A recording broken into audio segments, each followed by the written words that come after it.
I didn't know that's actually a new feature on here, man. They allow Yeah, you I to don't like just hit that a time. button and it counts you down. I didn't like the music very much. Anyway, we back. Episode 24, and look who's joining us. Hey, Letitia Underwood. Welcome, welcome, Welcome, welcome. welcome, welcome. What's happening? Hello. Can you hear us? Who, me?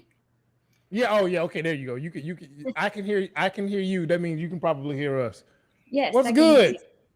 Hey, All right, we ready to jump into it and get started. So troublemaker. I didn't get so we're gonna get to you in a little bit, Letitia. We're gonna get to your troublemaking self. Yeah, With that's me being your that's the name now. proxy.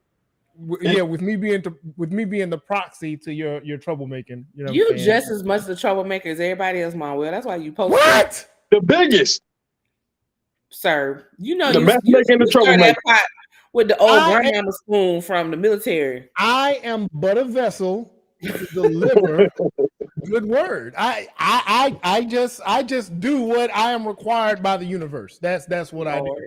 Lord. So I came across some real interesting clips, man. One of which, the first one I want to get into is grooming. And we've never talked about Marcus Houston. Child. And we never really got into it. He's talking about Russell 36, so Simmons too? You know, that's another one. I didn't even realize Russell Simmons had met her at such a young age. I did not know that, you know what I'm saying? And I think because of the time, you know, who was concerned. But I'm going to play a clip of the Marcus Houston breakdown, and two sisters weigh in and give their opinion about it. But I know about it. I know we all know about it. But I want thoughts on this one in particular. And anybody that's watching the live, give me your thoughts on it as well. Get in here and give it in the comments and let us know what you think about this one. When I met my wife, she was 17. We had no really conversation and no really connection until she was of age. You know, when we did finally start to talk, I was like, this woman is like me. We both love God. Get the fuck out of here. Any 36-year-old man who says he saw himself and had so much in common with a 17-year-old girl, they haven't paid a goddamn bill but their cell phone in their life. They probably still live with their parents. You saw it when she was underage. Otherwise, you wouldn't have spun the block. You nasty ass man. You nasty man. Young ladies who are 21 and younger. Any man who is above 30 years old, who is not your father, does not have your best interest as their number one priority. I implore you, no matter how intelligent you are, no matter how advanced you are, these men are predators. Any man that will hide behind a veil of God to justify his pursuit of you at that young, tender, vulnerable age is a fucking liar. It was so perfect to cut off right when she started using such profanity, because we don't talk like that on the best conversation. Let Chevy get mad enough. 30, I know, 36, and she was 17 at the time, and apparently he waited until she was of age before he actually shot his shot, and they identified so well. I mean, listen, the one thing I will say, and I'll let y'all weigh in, there is nothing at no point in my life, a 30-year version, no 20-year version of me would have been interested in a 17-year-old. No 20-year version of me. A 30-year version of me, remotely interested in 20-something, in a 17, 18, 19, 20. I can't understand it. Somebody help me understand what it is. Make it make sense. I want to take you back to a conversation we had on this very live with your boy before he departed. And he said at his tender age of 39, the reason he dates 20-something women is because they're impressionable. They're light, effervescent. They're more pleasing and all of these other things. And excuse me, for me, that's just code for they're vulnerable. And I think that's why a lot of older men will go after those really, really young girls, because they are vulnerable. They are impressionable. They can be molded. nobody has gotten, those women haven't gotten sick of their shit yet. In the case of Marcus Houston, I mean, he's not doing anything that's not very common in the entertainment world. I mean, a lot of people had an issue with even Beyonce and Jay-Z when that first came out, but the timetable was different because, you know, I don't know if the timetable was different so much as she pulled herself away from him before he could pursue her when she was younger, and then they eventually came back later. So it's very common for these entertainer men to go after these young girls. Again, we talk Russell Simmons. The list goes on and on and on, where you see they meet these women in their teenage years, and suddenly, well, she's my everything, and she's everything I needed, and this, that, and the other. And it's like, she was, I think what it really boils down to is she was easy to conquer. I don't know necessarily that a lot of these men are doing it for like pedophilia type reasons. I don't think that's it. I think it's more just, I don't have to put in as much effort with this young girl because she doesn't know as much. I would tend to agree with that to a degree. Like, the path of least resistance is definitely going to come with somebody who has less experience. So I don't know.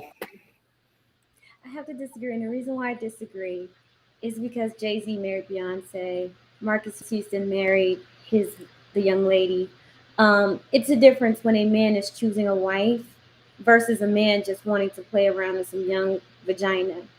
There's a study that I came across that talked about what men are looking for in a wife, right? And they're looking for nubile women, and nubile means that you have the attributes of what men are looking for when they're ready to get married. One of those traits is youthfulness, not her being young, but youthfulness, vitality helps men to tap into their energy, being more energetic, being able to be more productive. The more youthfulness, the more energetic a woman is, the more productive a man will be. Because if you have a woman who is just nagging you and getting on your nerves all the time, that's going to wear you down. You're going to be tired. So youthfulness is one. Another issue is BMI, smaller BMI.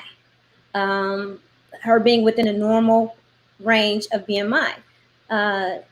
Small waist to hip ratio. Men love that hourglass figure. I don't care what type of man across the board race. Men like that hourglass figure in women. Men also like women who don't have children by other men. When you get to which women are more likely to hit all of these boxes, it's going to be women between the ages of 16 and 24.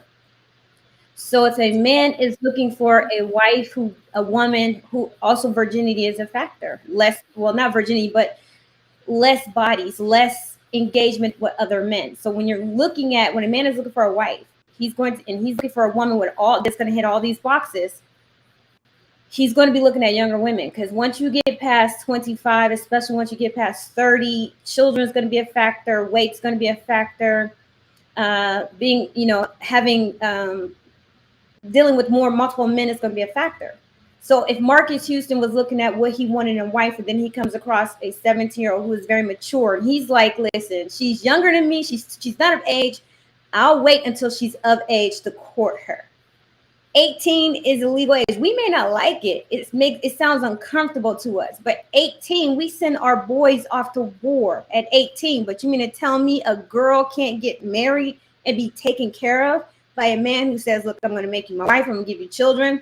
I'm going to be responsible for you. I'm going to be accountable to this. But we're saying young girls can't be wives, but they can be mothers at 18. Because had she had a baby out of wedlock, nobody would have batted an eye.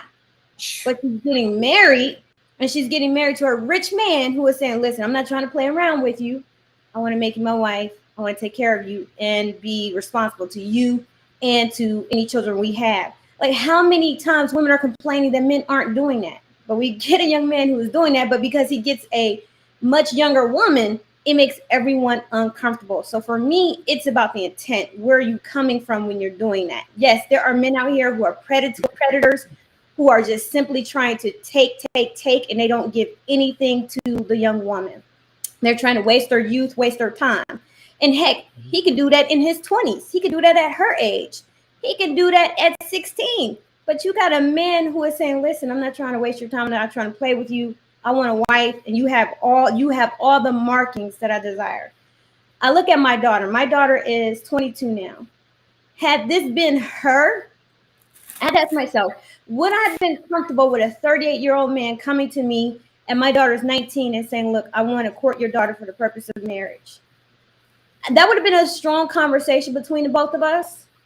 But after vetting him and making sure, and then understanding that I raised her right, making sure that he's going to do right by her, he's a good character and all this other stuff, I would have given my blessing, because I'd rather for my daughter be married to a good man who was going to take care of her and be responsible to her and any children that they have, rather than her be out in these streets and the next thing you know, she's having a baby with a no good something or other.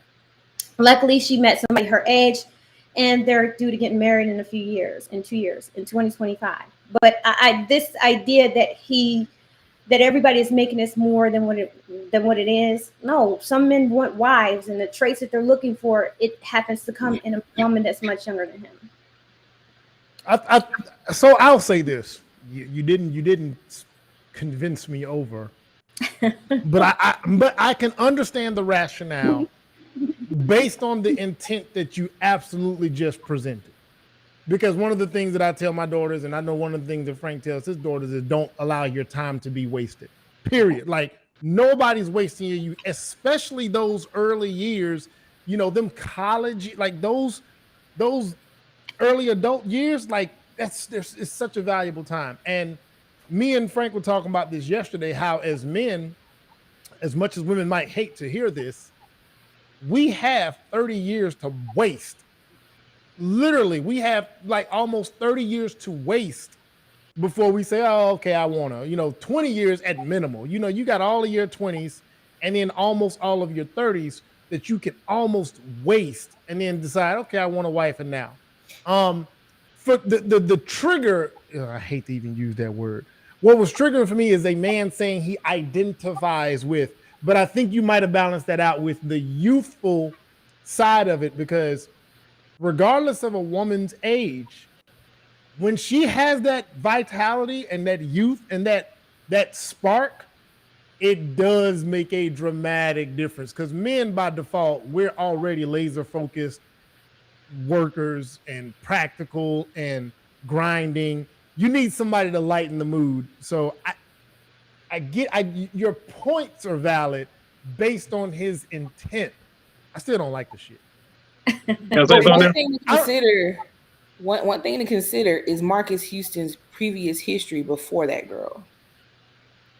You do recognize that his brothers don't fool with him anymore. And a lot of the information that came out about the whole B2K debacle and their producer.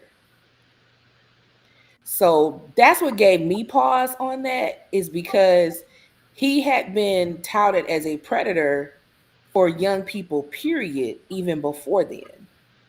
Because of stuff that happened with them boys when they were underage. Yeah, and didn't he come out and say that it wasn't true, that he doesn't understand? Like, I'm sorry, but people have to stop listening to people who have mental illness. And is it Raz? Was it Razby? Is that the one? Razby did, but his brothers have also avoided him. He said that he lied, and he doesn't understand why he lied. He pulled him into something that he shouldn't have pulled him into it.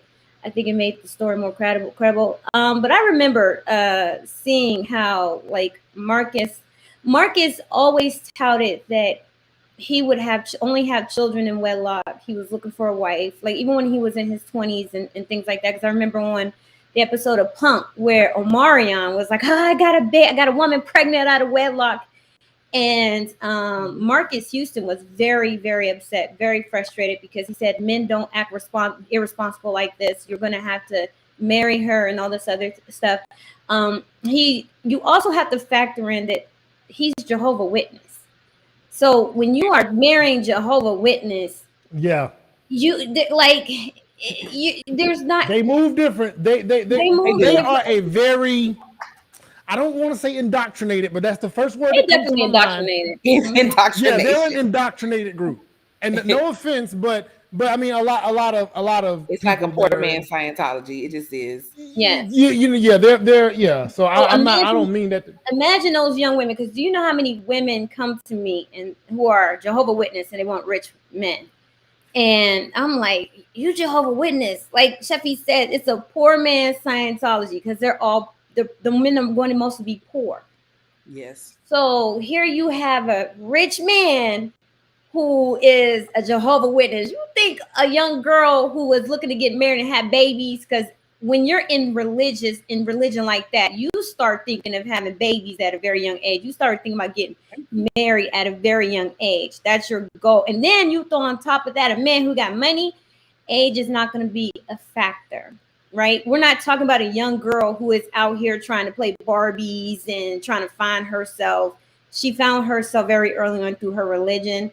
And this is typical that, yes, you get with the best suitor of your that you're compatible with religiously. So I know people are looking at me like, oh my gosh, this woman No, is you I are mean, making your points are you are valid. making valid. You're making I'm valid looking points at it. because you go ahead. I'm Go looking ahead, at it Frank. like that.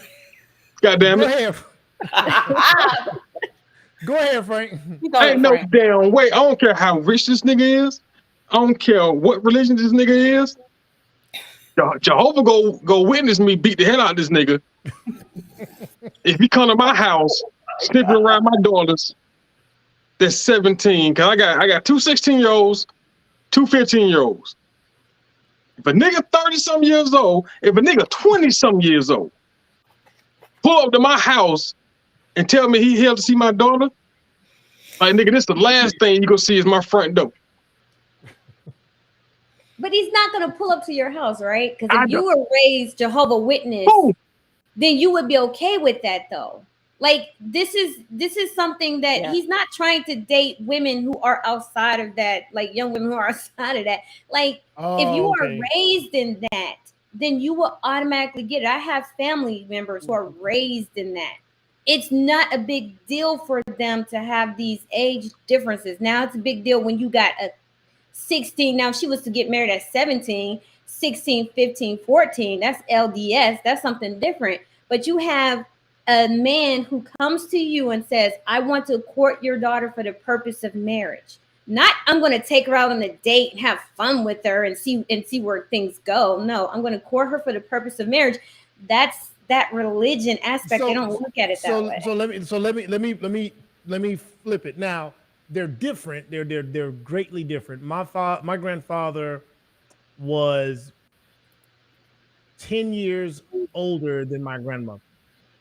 And when he approached my grandmother at 19, his approach was to her father, I want to date your daughter for the purpose of marriage. They didn't go on a date. They didn't go on a couple of dates, and then they didn't guess, and they didn't have to. We're so far removed from that. We're so far removed from that we can't even fathom it. And I would also add that most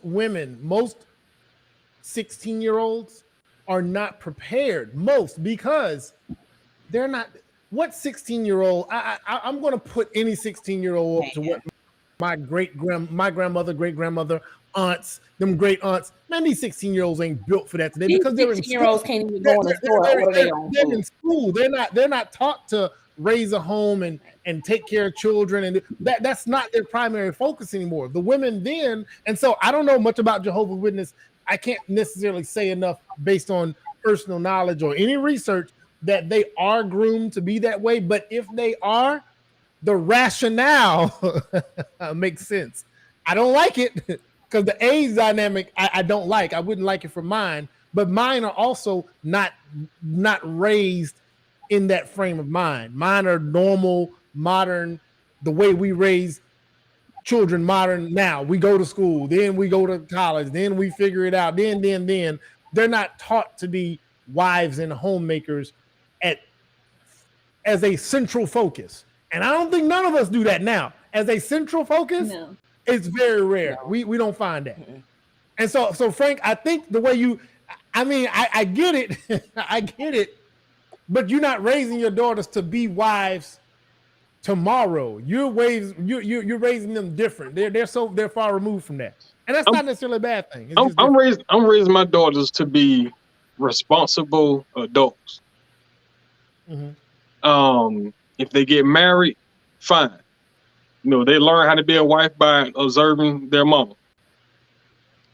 If they don't get married, that's fine too. If they choose not to, that's cool. But my priority is making sure that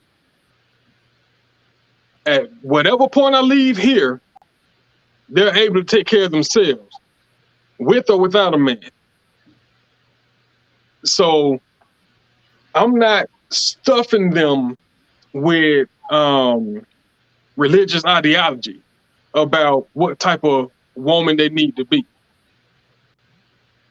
Now, I raised them to believe in God, but I'm not telling them that this is the one and only way for you to navigate through this world as a woman.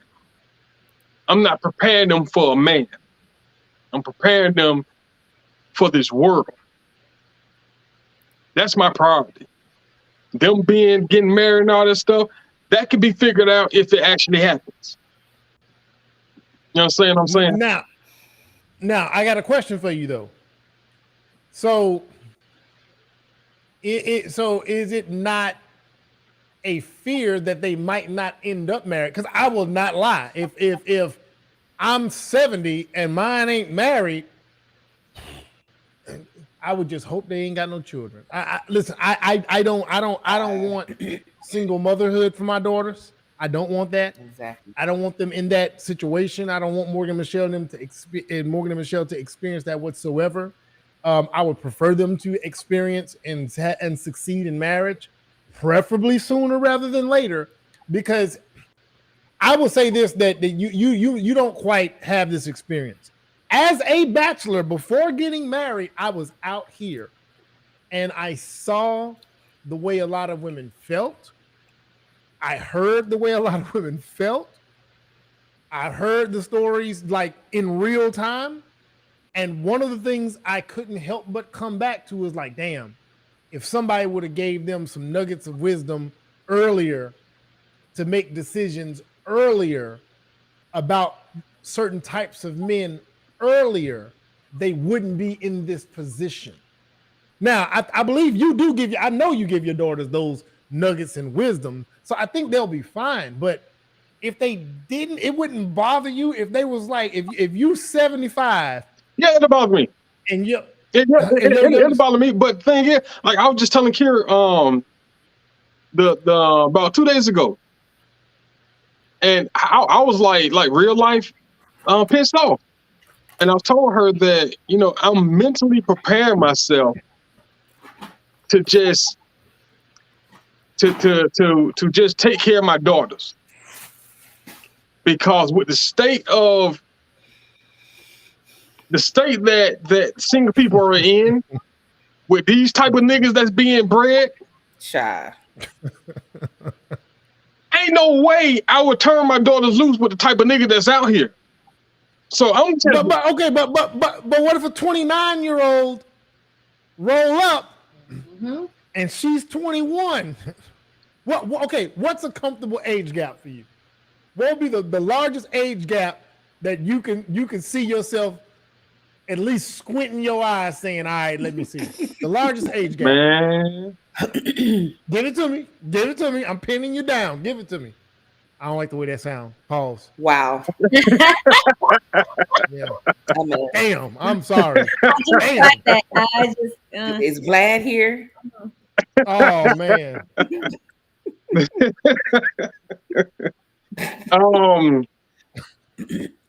Okay, so when I got married first time, my late wife was 6 years older than me.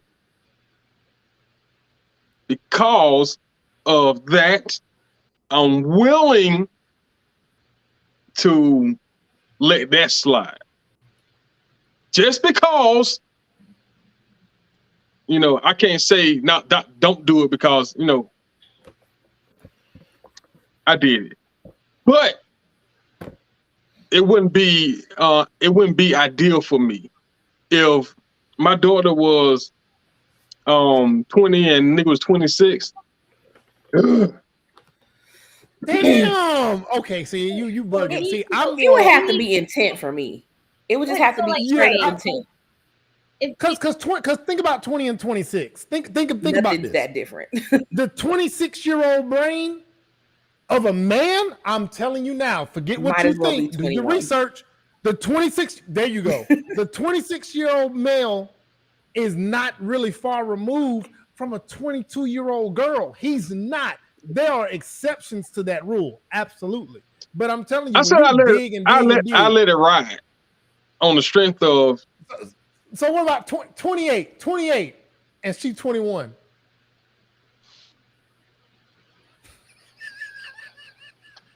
That nigga might have to lose a side tooth. Okay, wait. Let's say he's an educated, degreed man. He has a good job, making close to six figures, if not six figures, and he's looking for a wife. And he says, "Wow, your dad and your mom did such a great job with you. I want to court you for the purpose of being my wife." Man, I have to take a couple of car rides around 285 with him. Yeah, because I know you. I do think that if the approach was respectful, and if the dude was cut like you, like cut a lot like you, let's just say he's cut like you in principle, he's just got double the money that you had at the age you had it. Man, I'll take that into consideration. I mean, but I mean, so okay, I was very against interracial. For not that, it ain't about I don't like white people. It's because of one is because of the history between the racial history between black and white people, and black and everybody else, because of how everybody else see black people. I know there's certain hardships that come along with interracial relationship, and hardships are just inevitable when you're just dating or if you're just married, period. But to lump societal issues with, intermingling racially, that all that comes with that, I was like, nah, I ain't with it. So my oldest daughter, she has a boyfriend who's white and Asian. And I was like, God damn it. But the thing is, she has dated black guys before, and them niggas were absolutely trash. And I met the boy and had conversations with him. God damn, I like the boy. So I was just like, all right, man, damn. I can loosen up. Because at the end of the day, ultimately, what I want is for my daughters, whoever they wind up with, I just want him to have their best interest. Well, I just want him to have her best interest and if he treats her respectfully and he's good to her, I don't care if the nigga is purple at this point. So if the nigga can show me, if the nigga that's older than my daughter can show me that he ain't no trash nigga, then I can loosen up with that too. I can make an exception. If she's genuinely happy with the nigga and he makes her happy, then I still gonna like the nigga, man. I mean, It's the purpose. It's got to be the purpose. Because It's got to be the purpose and intent. you That intent is a big deal. nowadays she could meet somebody her age who is intending to just waste her time. So I get it. Absolutely. It makes sense. The part I struggle with is like here where I am, right across the bridge here, we have a large community of gypsies. They prep them girls at like 14, 15 to be married. And with the current state that we are in as a culture in the Western world, it seems very foreign because a lot of us are removed from those religious things that have set the stage for this to happen. If you look, way back in even in 1800s, religion was the reason these young girls got married. As soon as they had their period, them children ready to be married. And they had their periods like 12, 13 years old.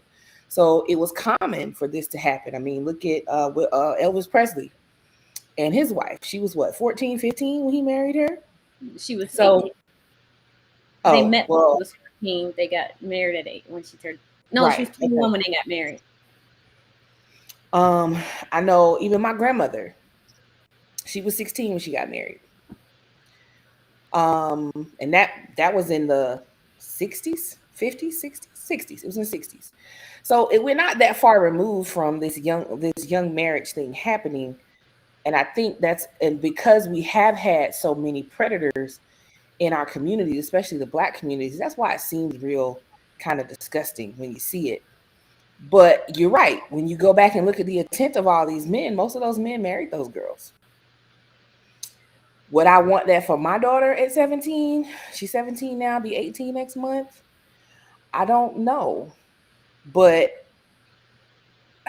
I don't know. I'm with Frank on that. It's like it had to be a case-by-case thing. Because no, I wouldn't want some 30-year-old man trying to court her. Because I remember at 23 when a 39-year-old man was using me. So it's one of those things where their picker got to be right. The parents' picker got to be. But let me pause you real quick, Sheffy. My friend Davida Selby, Ghanaian, she explained to me how those men approach those women and their families, and I forget what she called it. I don't know if she called it a sitting or something, but she broke it down and explained that you go to the family, and the man gets vetted by the men and the elders, and the woman gets vetted by the women. Now, the woman gets vetted by the women in his family. The man gets vetted by the men in her family. They get the blessing if they proceed. And I've done the whole. I've reviewed the Indian matchmaker thing. That starts from dating. When they choose that matchmaker introduces. She brings that young man or that young man to the family's house. Her family is there. And they start vetting from the moment go, and then you get the thumbs up from everybody, and then you take it there. Again, we're so far removed from something like that to where we just can't imagine. We did a video and these dudes didn't even want to walk up to and ring the goddamn doorbell. Like, what are we talking about? Like, so it's really different. Like, if one of these dudes stepped out of the 50s or stepped out of the 1800s right now and was like, "Hey, ma'am, how you doing? Yes, I'm respectful, ma'am. How you doing? I just want to." You'd be so taken aback, like how many conversations about marriage are being had with young girls and young boys, right? Like, you really, really, like, for me, I told my daughter from the young age, you will be someone's wife. You are not someone's baby mama. You are not somebody's side piece. You are not somebody's concubine. Everything that I'm teaching you is for the purpose of a husband, right? Your virginity for your husband, your cooking skills for your husband, your cleaning for your husband, your vulnerability. Oh shit, boy! If Jamel was on here, he'd be praising you, boy. He was supposed to pull up, but boy, he'd be praising you right now. I started when she was about 9. Like, I knew at 4 or 5. Like I tell everybody all the time, I knew at 4 or 5 that I wanted to be a wife, right? I knew at 9 years old that it was my responsibility to start having these conversations with my daughter. Why? I was married. I got married at 19, 20. And I was divorced by the time I was 31. Yeah, 31. I was divorced at 31. But marriage wasn't the problem, right? Even he wasn't really the problem. It was circumstances out of our control that led to our divorce. But I always knew that it was important for, if my daughter was to be a wife someday, that I needed to have those conversations and more in-depth conversations to actually raise her, so that by the time she chose a mate, that she was prepared. So when my daughter came to me at 20 and said her and her then boyfriend of 2 years were discussing marriage, I didn't freak out. I did not freak out. I wasn't concerned. It was more, okay, I need to meet him and I need to meet his family, because I need to know that there is support here. It's not going to be just about you two. It's about family. Like, we need to meet his family, and his family needs to meet our family. So we all got together, had dinner, and seeing how they embraced her and seeing how well she got on with the family, because it's very important for the young woman to fold into the culture of the man and the family of the man, because they're going to take her in, they're going to take her on, because she leaves her parents and cleaves to her husband. So after that conversation, that dinner, I felt comfortable. Then fast forward a few years later, she's like, okay, it finally happened, we're engaged. If they would have gotten married 30 days after an engagement, I wouldn't have freaked out. She was 21, 22. I wouldn't have freaked out. Why? Because I prepared her for marriage. I think a lot of this freak out happens because we don't teach our children. We don't have these conversations. We think that as they get older, that they'll just automatically find someone who they can marry. But it takes young children being educated and trained on being a partner, being a spouse, more so than just hoping they'll get it as they get older.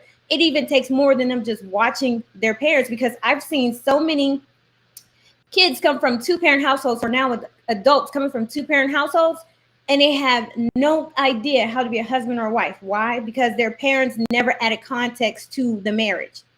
Sure, I see this and I see that, but there is no context, especially when there's conflict, right? If there's conflict between the spouses, then there should be a conversation with your children as to why that conflict is happening and how to resolve conflict. But you don't see that, because we just hope our children just will get it. And I'm telling you, as a matchmaker, I do this on a daily basis, and people just aren't getting it. They don't get it. They have to be educated on it. I can do. Lauren, is Lauren on? Lauren, are you on here? Can you hear? She be getting in here with technical difficulties. Well, that's gonna segue perfectly into this whole this shitstorm you started on Facebook. Yeah, man. Every time you always start up, child. Don't. You always start stuff. You always start stuff. You always start. What's up? I'm here. Oh, well, we were talking about Marcus Houston, but we'll end up going back to that to get your thoughts on that. So Okay. Nah, she late. Yeah, I was listening. She late. Keep rolling. But I got this one right here, and I don't know if Lauren even saw this, but I shared Letitia's post. Yeah, because I posted on my page and I didn't have all that racket. Yeah. So I shared her post. Girl. But you know what? So look, when I read it in her voice. You know what I'm saying? I kind of read it in the way she talks. And I wasn't really paying attention to the first sentence. The second sentence was the biggest thing that I locked in on. And then after I posted and went back and read the comments, I'm like, why are they tripping? And then I saw the unwed mothers on the mating market. That first thing, it's just like, it was like sandpaper to somebody's ass. You know what I'm saying? It just rubbed them the wrong way. You know what I'm saying? So, but we got to have a fair conversation surrounding it, because it's not necessarily black and white, but there is some truth to it. As far as unwed mothers on the dating market end up getting cohabitation at best, i.e., best case scenario. And I'm thinking you were being a little facetious. The only thing they can hope for is that a man's going to move in. Like, goddamn. Like, okay, so I was more. Go ahead. You elaborate. I was more focused on the second part, because I have mentees who are in their 20s. They're all under 35. Who I'm having these conversations with. So I start from the very beginning. Men are just lying to women, right? Y'all out here lying. Y'all are just straight lying to women. I get why you're lying. I get why men are pandering. But the reality of it is that women are hoping for something that's really not going to happen. The conversation I have with most women is their biggest complaint is men don't have money. Okay, well, that's not majority of black men. Actually, majority of black men are actually situated in the middle class. So about 60% of black men between the ages of I think it's 25 and up are in the middle class. So if you want a man with money, you have to understand what he's looking for and what that entails. I know for a fact that a lot of these men, majority of these men, for my clients, especially when you get into that 5% and up, and 5% starts off at $350,000. That's the type of men that I work with. Those men unequivocally are saying no, don't bring me an unwed mother. So I had to go look at information to see if this is just with my clients or if this was something that was broad with men. And so I came across a study from Cornell University. It was done in 2005, and it says that unwed mothers are unlikely to get married if they're able to get cohabitation. Like they're more than likely going to end up in a cohabitation situation. If they do get married, it's going to be to a lesser caliber man, a man that they're going to have to be 50-50 with, a man that they're going to have to be a breadwinner with, a man who is likely to cheat on them, a man who is likely to waste their time, not truly commit to them. And if he marries her, she's more than likely going to be the breadwinner, head of household. I started looking back to all of the people, the women that I know that were unwed. They all were in that situation. If they got married, they ended up in those situations. So my goal is to get women to stop believing the lie so that they can course correct and go in a different direction in their dating lives so that they can get the outcome they want.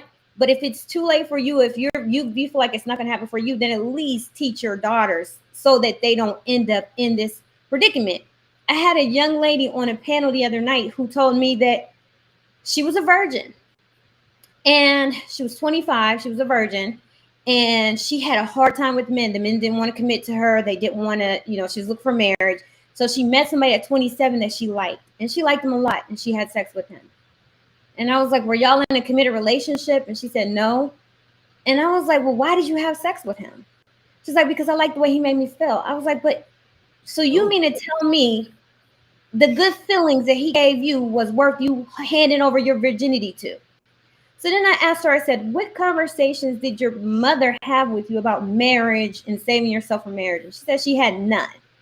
I hear this a lot from young women. I hear this from women who end up having kids and then their mothers, no one told them any different. And they're out here trying to figure out why they can't get a man who's going to pay all their bills.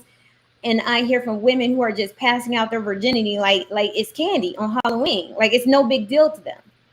So for me, it's like, okay, women my age, I'm in my 40s. It's probably over for a lot of women my age. They're probably like, listen, I'm done. I'm not interested in getting with anybody. So let's talk to the young girls. Let's teach your daughters that in order for a man to have sex with her, that if he's going to put a baby in her, that should be a price attached to that. And that price is the highest price, which is his last name.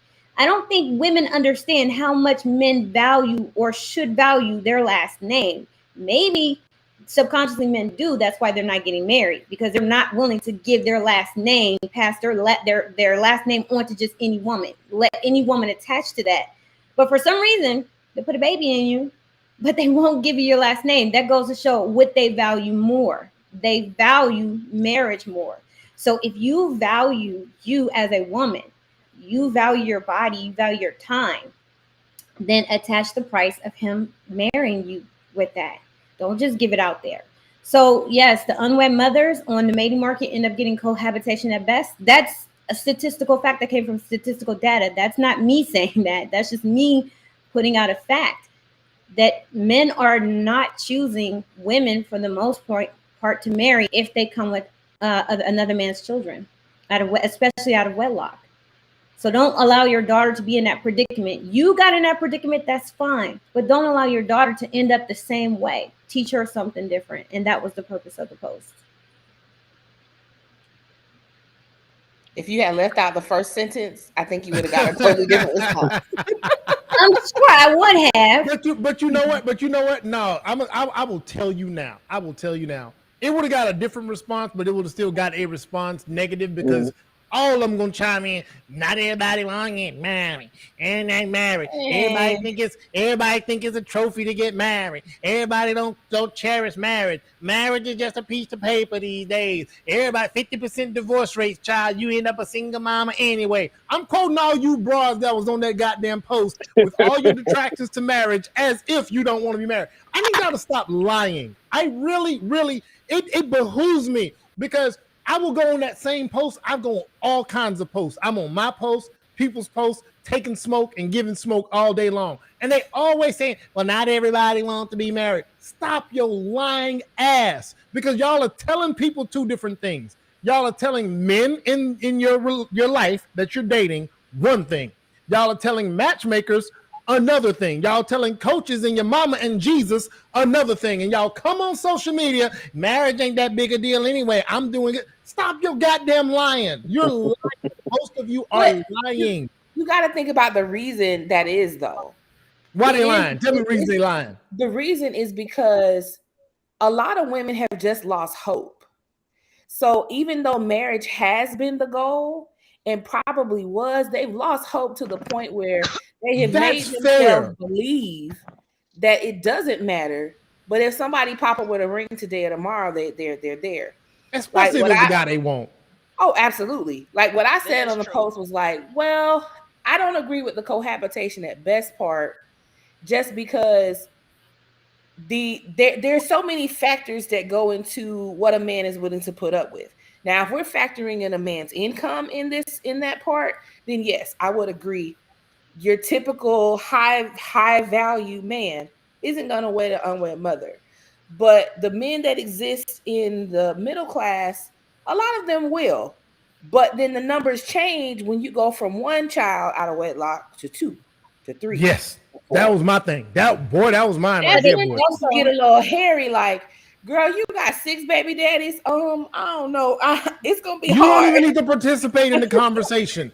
Real talk, like you also have to factor in because I'm mostly speaking to younger millennials and Gen Zs. Older millennials and Gen X failed to realize that the biggest mating market is younger millennials, Gen Z, right? That's the biggest market, right? Yep. Gen X men had no problem marrying single mothers, right? Older millennials, because that's what they seem they've done. But when you get to younger millennials, these men are getting their degrees or they have good jobs, they're taking care of themselves. They have their own place, they have their own car, they have above average income. These young men, he does not have to be a multimillionaire, he doesn't have to be a high 6-figure earner. These young millennial and Gen Z men are outright rejecting a woman who has children at wedlock. Now, luckily for Gen Z girls, Gen Z young women, they are moving that mark on having babies out of wedlock. Shout out to them. They're like, hey, yeah, give credit where it's due. Give credit where it's due. Yes. Because they're not dropping off babies like our generation and the generation prior. It's not even close. But when they get older, something about turning 30, them hormones kick in, that baby fever starts. So I'm trying to talk to them before that happens, because I know for a lot of these young girls, their mothers aren't. So it's like, listen, you're going to get older. You're going to want to get married someday.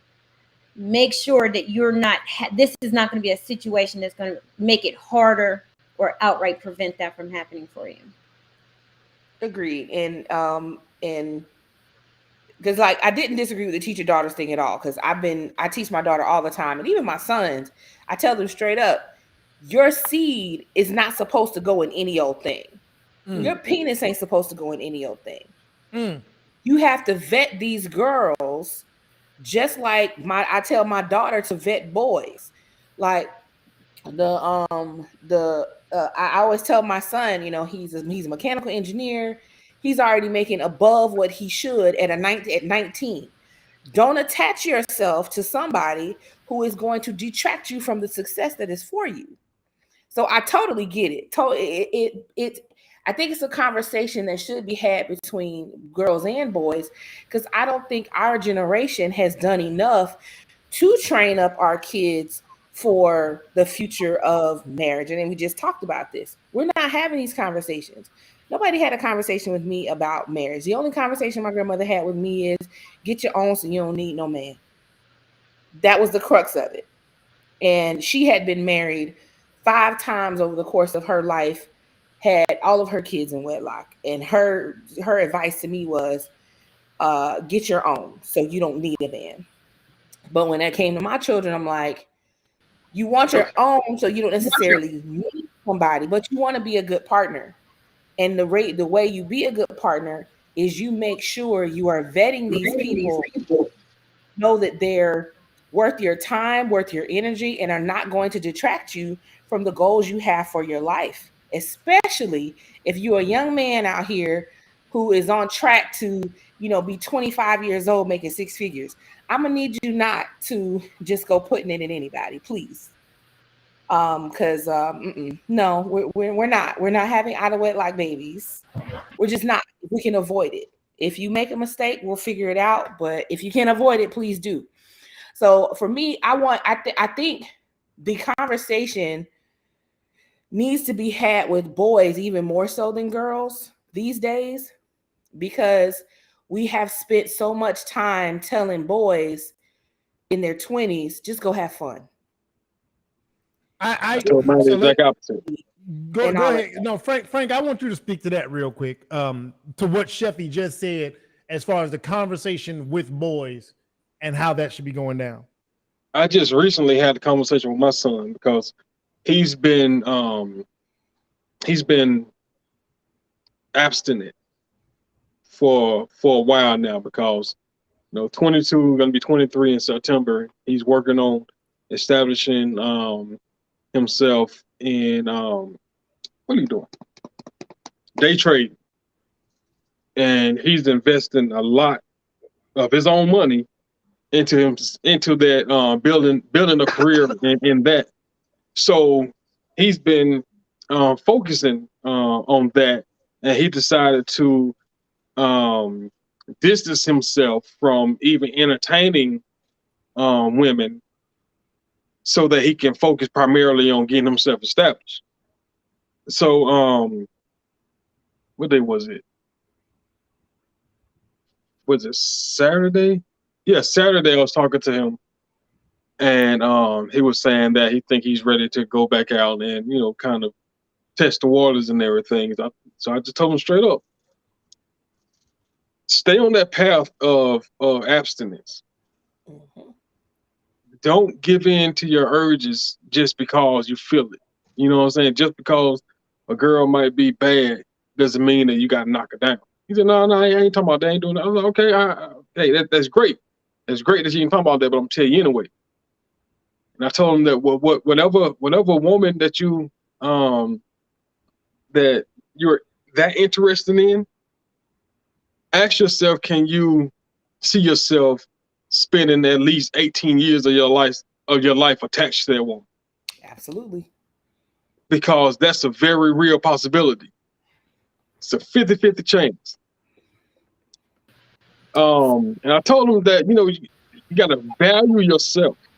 And I said the same thing. Don't put your seed in anybody, because you need to value your seed, because that's a part of you. That's your legacy.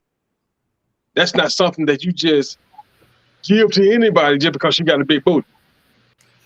So I have a question. If we're teaching young boys to hold off until they have themselves together, and the average black man doesn't start making any real type of money until like sometime in his 30s, mid 30s, right? So we're teaching young boys to hold off on marriage until they establish themselves. who are the young girls who are ready to get married and have children with? Who are they supposed to marry? I got it. I don't teach my son to hold off. I got it.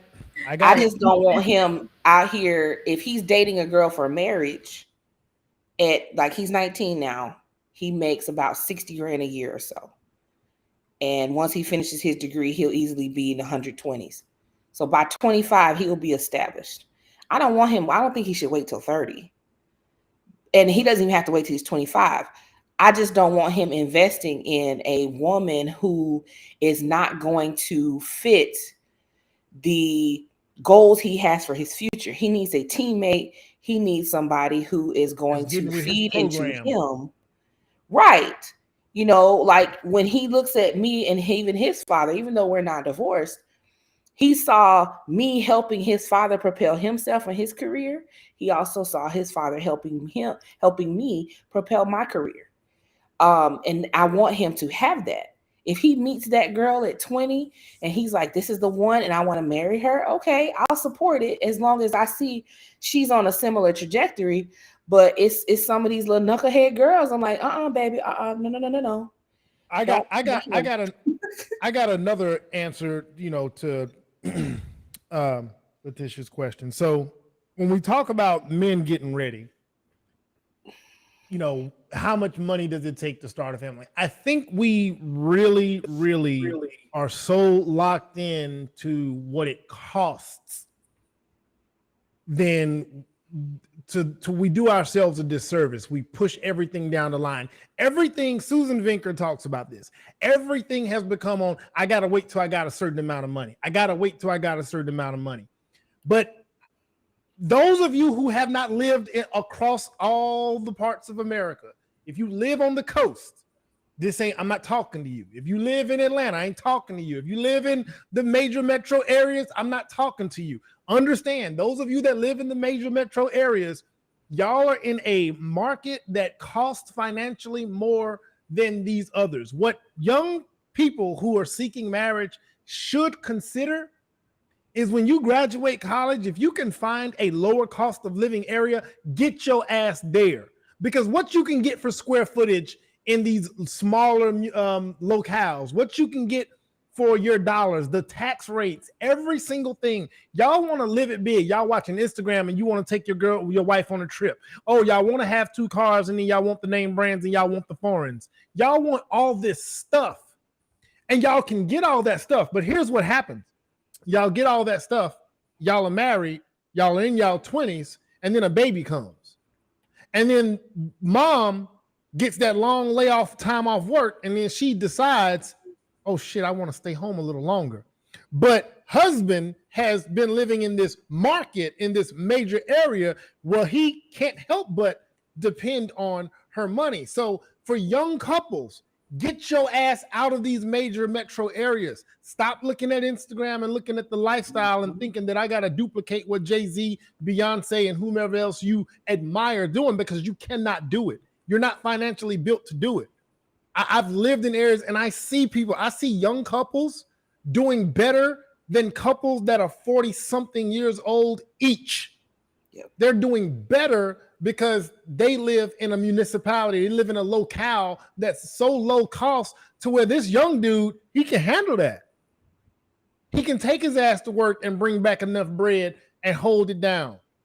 These young guys, and I'm talking about race doesn't matter. I see it. I see these young guys out here with nice homes on a decent amount of land. It's not a 2,000 square foot 2-car garage, but he's married with a wife with 3 kids. They got a trampoline and 2 dogs and a little dirty pool in the backyard, and they just living their goddamn life.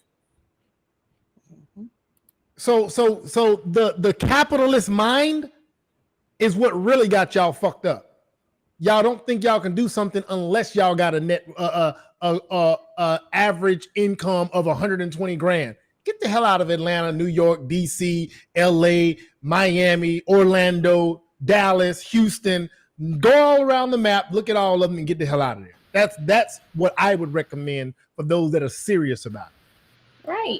Commute. Like, that's what you have to do. Like, you see it all the time. I mean, that's the men of my generation. That's what they they've done. Like you commute an hour, you commute to where the jobs are. You live in a smaller outlying town. Like I grew up in a small town. Like when I started to hear the cost of living that people are talking about, the amount of money. I grew up in a town where $25,000 in 2018, you were doing good.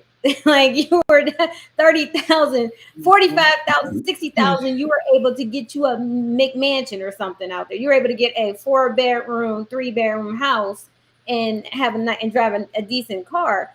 So all of this, where people are talking about all of this, but then you have to get back to what is the real purpose of marriage? Like, what is the real reason why you want to get married? Is it for a lifestyle? You can have that without marriage. So I talk to young women and men, especially young women, because I think men should talk to men when it comes to these things. I talk to young women. I ask, why do you want to get married? What is your purpose? What is your reasoning? Because the divorce rates are so high, right? Men are looking at that. Men are factoring into these things. Women are going off of their feelings, what makes them feel good, right? It feels good to me. I want it because my friends have this life, or I see someone in this life. But okay, but why do you want it? Men are going to want to understand, why do you want it? Because that why is essential to how hard you work at building the relationship, how hard you work at maintaining a relationship. And when the shit goes down, because it will go down that time, something happens, what are you willing to do to keep it afloat? So your why is important. So if you're getting married because you're trying to combine income, okay, that could be an important why on two sides. But then you have to understand that what happens when one of those incomes are lost? What are you going to do? Mm-hmm. What are you going to do? I tell people all the time, it's a very smart idea. We are in a time where you now can work from home. You can negotiate working from home. You can negotiate a commute. You can move to a smaller market. That's why a lot of people from New York move to Orlando, because they can work from home and the cost of living is cheaper in Orlando than it is from New York. That's why so many people move from California to Houston, because they can work from home, and the amount of money that they were making while they were in California goes a long way in Houston. Money they were making in New York goes a long way in Orlando. But even still, you don't have to have children right away. Like I told my daughter, you do not have to have children until you guys are firmly established in your marriage. The relationship is solid, but it's a whole, it's different once you get married and you start adding children. So you guys don't add children right away. Plus, I'm not ready to be grandma. But oh God, look at you, just so selfish. Just so selfish. I'm not ready. I'm too young to be a grandmother. Sorry. Oh shit. I'm with you, girl. I have too much. Wow. No. I have too much going on. What I'm doing in my life, I do not have time to slow down to be a grandmother. Sorry, but no, wait to have children. So if you're not established, so you can do two things at the same time. I think the problem is we get our children focused on just getting to the bag, getting to your degree, figuring out this, but we don't teach them that you can do both at the same time. My daughter met her fiance in college. If you're going to college, you're attempting to go into college, there's nothing wrong with trying to have a relationship. Now, does that mean you have to try on every boy and girl? No, but try to establish a relationship. But these girls are you guys just don't understand how many professional women are now in their early 30s, late 20s, early 30s, and they're like Miss Letitia. Everyone calls me Miss Letitia. Like I'm that old, but anyway, Miss Letitia. Whatever, Maya. Miss Letitia, help me. I want to get married. I want to start a family. I want to have children. And I'm like, okay, what were you taught about being a wife? Nothing at all. What were you taught about marriage? Nothing at all. So a lot of these professional young women in their late 20s, early 30s, wanting to get married, wanting to start their families, and they're finding it harder because they didn't develop the skills necessary to be in a relationship with someone. You can't be in a relationship and be selfish. You cannot be in a relationship being self-centered and self-focused. You have to understand your role and your purpose to that man. You can't go into it thinking, I'm going to get what I want. I just want to get married. I want to have this lifestyle. I want to stay at home. I want to have my babies. And then when I ask you, okay, so what does he get for that? He's not going to ask you. He's looking at you to see what he's going to get. But you can't figure out why he's looking at you when he's not making a move, because in his mind, he's asking you this question. So since you don't know the question, I'm going to ask you the question. What does he get for it? You know what? That's a very good point, because I think, and I'm not trying to bring this question into it, but the whole men all over the internet asking what do women bring to the table, that's what the question is. It's in our brains. Men that are vetting aren't asking you, hey, so what do you bring to the table? If a goofy ass dude sits down in front of you and says, what do you bring to the table? Get up and keep it moving, because he doesn't know how to observe and do his thing. We don't ask that question. We just date, observe, and we put you in categories. Okay, I can see what she does not bring. She goes into the fun category. And then the other one, she goes into the serious category. One thing. So listen, I think you've explained your post. I wasn't bringing on you to explain it, as if you got to explain a goddamn thing to anybody. I was like, I don't know if I want to do this, because I'm tired of having to explain myself to people. I am a professional at what I do. I'm hearing it all the time. You gotta be ready. You listen. You jumped into the social media world. Right. Women are telling me what they want, and men are telling me what they want. And I'm like, listen, people are lying. So let me put this out here. But Manuel, you messy, because you know he is. No, you know I was trying to listen. Let me tell you how messy you are. I was trying to get to 1,000 followers, and it was a struggle, right? You did help me, but let me tell you how much people hate, right? The moment I put up that post saying I finally got to 1,000, somebody said, oh, can't let her be happy. They took one of my followers away.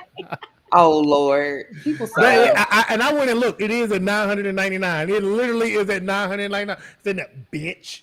Like when I said she must be running out of clients, I wasn't being serious, baby. I was literally joking, because I know Sheffy, Manuel put you out there. It hurt my heart. Listen. Look. Because I know what Manuel was doing. I was like, he putting her out here for the slaughter, and but listen. Yes, you were. Let me say one thing that I'm very confident. I have a very diverse following and friends list on my Facebook, and the whole lot of scatterwags. Yeah, but I disagree with a lot of them, and I agree with a lot of them. But what you will find is, for everyone that comes at you with the sword, there's going to be a bunch that come with the shield. Because the one thing I don't believe in having people in my immediate circle or any circle that only are an echo chamber. You know what I'm saying? Like we. But I knew if I put it out there, you know, it's going to get a conversation going. Like, it's definitely going to get a conversation going. So, and I'm a vessel. Listen. The Lord, I am a vessel. No, I get it, because he does offer a lot of conversation, right? The only thing is that, like, people have to understand, I cannot put my whole entire thoughts into a post, because people are not going to read a lengthy post. So I have to put a main thought out there, but I also have to add some context to it, right? But I can't do that in a lengthy post. So I do know that Manuel posts a post, he's gonna get a lot of engagement. I'm just jealous that you get more engagement on a post you share than I get on my page. I was like, this is crazy. Like, how are you able to foster more conversation than I am? I think my followers. I can't even comment on your stuff. You can't? No, even though I follow you, I can't comment. That's weird. You might have to look at your settings. Oh, I might have to look at my settings then. Okay. Yeah. I'll be wanting to jump on stuff. I'll buy it down. I'm a ghost. It was definitely a post that brought out some hurt in some people. And I was, at the end of the day, when I read posts like that, I was like, this isn't really my story. And I see how people got offended when they looked at the cohabitation part. I know for me, I'm not an advocate of cohabitation at all. I don't care, married, unmarried. Even if I had 6 baby daddies, you can't live in my house, period. We can We can do like, them old grandmamas used to do. They have a boyfriend for 40 years. We done had 16 kids together. He still got his house. She still got hers. So, but I saw a lot of people like really pressed. And it's like, oh, baby, I'm They were sorry. But you hot. don't need all the context in the post. That's what gets the conversation going. That's what gets the people heated. And if you want to get context, then give that in the comments. But when you Right. put a post out like that, it's provocative. That's what brings the people. Oh, yeah, So because Right. it was Because I wasn't and I even was going to trying ask to be. Lauren. I wasn't even Hold on. trying I to was be going to ask. provocative. Hold on. I was going to ask uh-huh. Lauren because Lauren, your posts, Lauren gives like blog level yes. reading material. Like you might as well hit the button and get. A whole memoir. But what her But posts I'm a do? writer. That's what I do. Yeah, you I can can tell. write a long post and bring the people to the post. Right. And I but can do that. I also see what you do. I also see that what you do is in your posts, you will cover because I do the I used to do the same thing. You cover so many angles to where they can't try to backdoor you on a different point or a loophole perspective or something. So you won't get a lot of argument versus Letitia. You'll get a lot of argument because yours is so short, which is fine. Like I don't think there's one way to skin a cat on social media at all. In any case, your point's going to get out there because again, like I said, for everybody that disagrees, there are those that agree, and they're going to put their points, and then you're going to get the conversation is going to happen one way or another. And me being a vessel, I'm just doing my part. I'm just doing my part. I'm a community contributor. Yeah.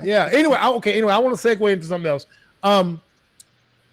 So I did see a video, and it talks about resourceful men. And I guess resourceful being high earning, but they're talking about the hardworking nature of men. And this man broke this down, and I saw it, and I was like, man, he's speaking the truth, and a lot of men can actually identify with what he has to say. Because let me tell you something, you will either babysit a broke man or miss a rich one. Adam is over here tilling the ground, and as soon as he gets the east side of the garden together, he goes to the west. But before he finishes with the west, the east is already growing again. So now he's in a full-time job, don't know when he's going to get a break, and in the same time, he's got to name all of the animals. Then Eve comes and say, I need me time. I thought you were here to help, not tell me to do more. I thought you were here to help. Can you name some of these animals? Can you cut some of this grass? No man who is bringing home the bacon and can buy you the house you want and can buy you the car you want has enough time to eat lunch with you every day. Either you're gonna have a man who's at home with you all day so you can know where he's at all times and he can't contribute, or you're gonna have one who knows how to slay giants, but you ain't gonna find both of them in one. Any man who got as much time as you want him to have ain't gonna have as much resources as you need him to have. You better preach. Man, look, man, I'm gonna let y'all take it. Lauren, you jump out first on this one because you've been in and out, but that man did not tell one lie.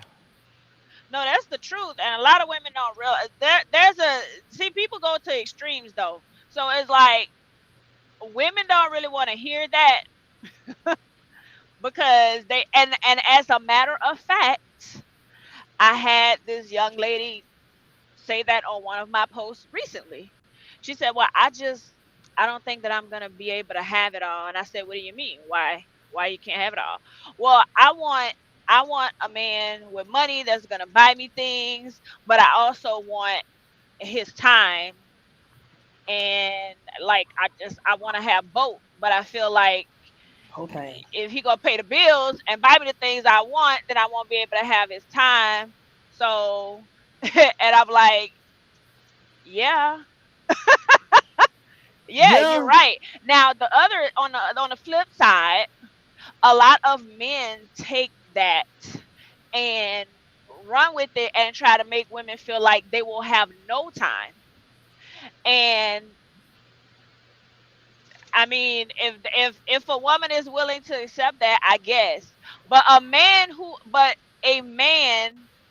loves the woman that he's with is going to make time. Now it's going to be about quality versus quantity, There we go. right? And You so, but preach.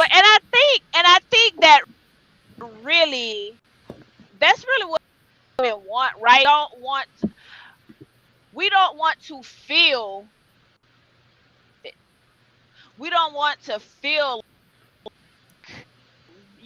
we're getting peace from you. Balance for a man to strike. And in my opinion, men can do that are exceptional, meaning they are the exception. I definitely And agree. I that's would even just, go far. I would even go far as suggesting to women that might find themselves in this. yeah. Oh, she cutting in and out. Yeah. What's your Oh, I'm mark? here. Yeah, you had cut It's out because a little I'm bit. driving, y'all. Oh, okay.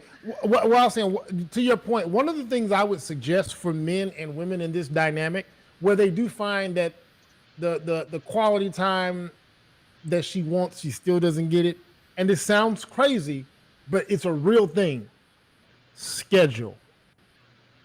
Yep. Schedule. It is. Listen, schedule, because even though it does seem as if, oh my God, it's so mechanical instead of organic, it's not as romantic as in the fantasy where he just pops up at the job That's with the something flowers women and will have to get over, get because over that that. is Yeah, a get over thing that where part. it's like, oh, Yeah, yeah. get over that part. Get over, like, if you schedule it, like you set this block of time aside, because if you tell a busy man who actually has a schedule and he's focused and he's locked in, and you say, babe, I need Wednesdays and Saturdays. Let me get Wednesday and Saturdays. Or let me get Thursdays and whatever day. And he says, all right, he locks that in. He's gonna do the best that he can to actually hold up to his end of the bargain in that. And I think, and that even that is a limited time, because as men get more resources and then their money they stop trading time for money, and they start making money work for them, their availability starts to come even more. They start getting more available. The money's working instead of them now. They become more available. They become more present. And then you might get tired of Right. him. You might have got used to him being busy. Now he in your face 4 days a week, and you're like, take your ass back to work. I think women have to get realistic about men and the nature of men and how men operate. The more productive a man becomes, the better he feels, right? I have this saying that men need to do good in order to feel good. Women need to feel good in order to do good. The more productive a man is, the better in life he is.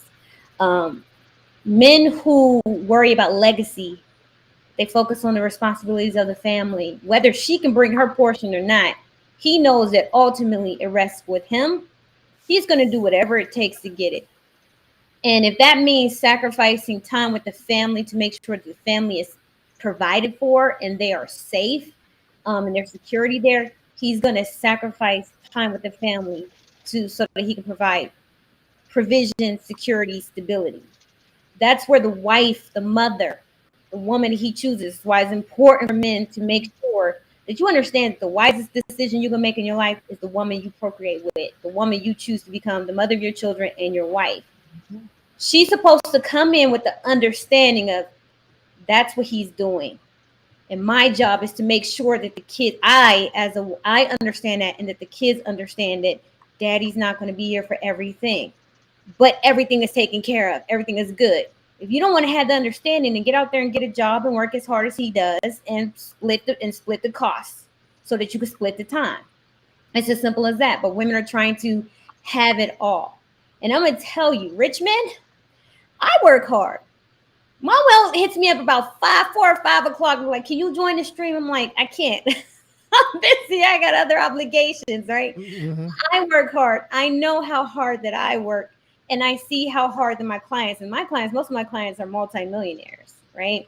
I can barely get them to settle down to schedule an introduction. I know they really want to be in a relationship. I know they really want to get married someday. But them schedules, right? And I have to tell the women just be patient. Like I have an introduction that I was supposed to schedule last week is not being scheduled until next week because this man works 6 hours a day. Now, of course, he said once he gets closer to retirement age, his plan is to retire. I think by the time he's in his early 40s, he's 20, no, he's 30. He said he wants to retire by the time he's in his early 40s. So that if a man has that goal in mind, that I'm not going to be doing this forever, I want to retire. He's going to work a lot in the very beginning, so that Very beginning. guys get settled and there's a smooth stride, and he's ready to retire. He starts getting older. The money is still going to be there. So I think women have to be realistic in the very beginning and have show a lot of grace and patience for a hardworking man. Like they don't need you in their ear constantly nagging them about time. Now, I'm not talking about a time waster. It's easy to spot a time waster. The difference between a man who just doesn't have time and a time waster is inconsistent. A time waster is going to be inconsistent. A man who just doesn't have the time, he's going to find ways to make time in other areas. He's going to show you that he's thinking of you. He's going to care. Like I tell my clients, look, if you can't talk to her, send her a gift. Flowers, chocolates, edible arrangements, some cookies, something, a bag. I don't care because that's the lifestyle they're at. Send her something to let her know that you care. A text message throughout the day, checking on her, saying hi, her checking in to let her know that you care, because that's what women want. We want to know that you care. We want to know that you're in this. You can't just not talk to me on ever all day, days on out, and thinking that I'm going to think that you care. So I agree with whoever said that some men will use that time as a way to get out of trying to put in the work for the relationship. But this Absolutely. Yeah, And that was the point sometimes it Lauren may made. not Yeah. be, and sometimes it may not be trying to get out of putting in the work too, right? It could just be habit. If they're accustomed to, they're out here dating, they're bacheloring, you know what I'm saying? And even though they may now want a relationship and want to get married, they just like women, they are now accustomed to, they don't have anybody to be accountable to. You see what I'm saying? Oh my So, and God, it's boy. it's really easy. It's re- it they can it's really easy for the good intentions to get lost in habits, Right. you right. know. It, And as far as the men with money, right? Or if you want a man with a certain lifestyle or who's heading in that direction, let's talk about building together. mhm. And women don't like this term. When I say that, I'm not saying build a man. And that has this conversation about building together has become so clouded and so muddy. So when I say build together, I'm not talking about building a man. I'm talking about building something greater than the two of you together, Mhm.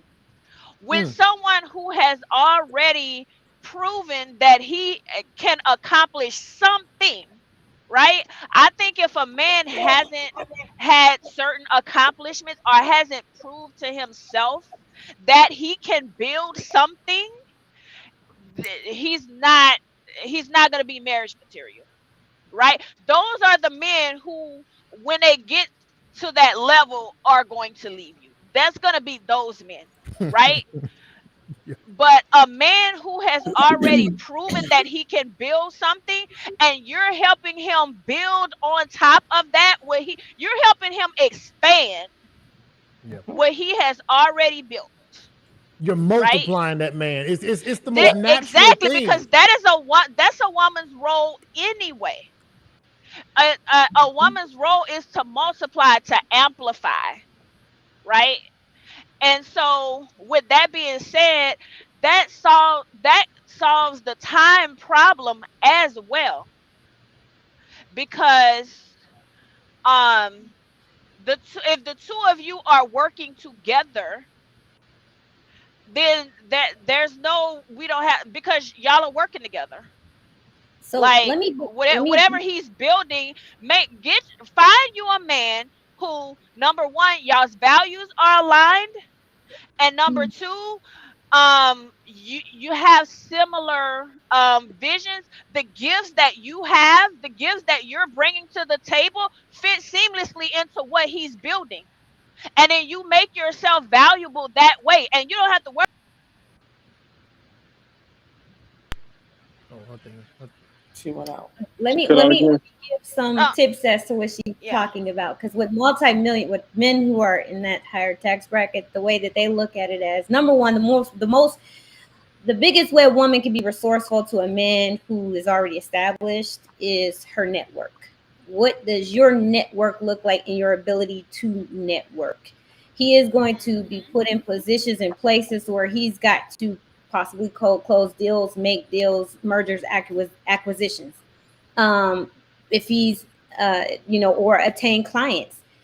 As a wife, you need to put yourself in position to either help him be able to close those deals through your networking skills and your social skills, or you need to have a network that he can pull from. So that's The ability to work the room to work the room. is Yes, a whole other tool. work that table, work that. What? Okay, so why do you think men bring women along to their meetings sometimes? If it's not in the office, if it's like dinner or lunch, they'll bring Oh, their absolutely. That's the wives. whole point. That is the whole point. One, wives tend to calm the atmosphere, right? When you just have two men, they're going to be in their heads. They might lock horns. With women there, they able to they'll stay in a frame where it's just going to be a conversation, because they are thinking like, women are here. We can't get too crazy because women are here, right? Also, Right. women have a special ability to help men brainstorm. We can think of possibilities, think of things in a way that they can't add insight.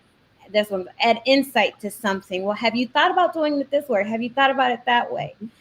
Plus, women vet other women. So his wife is vetting your girlfriend or your wife.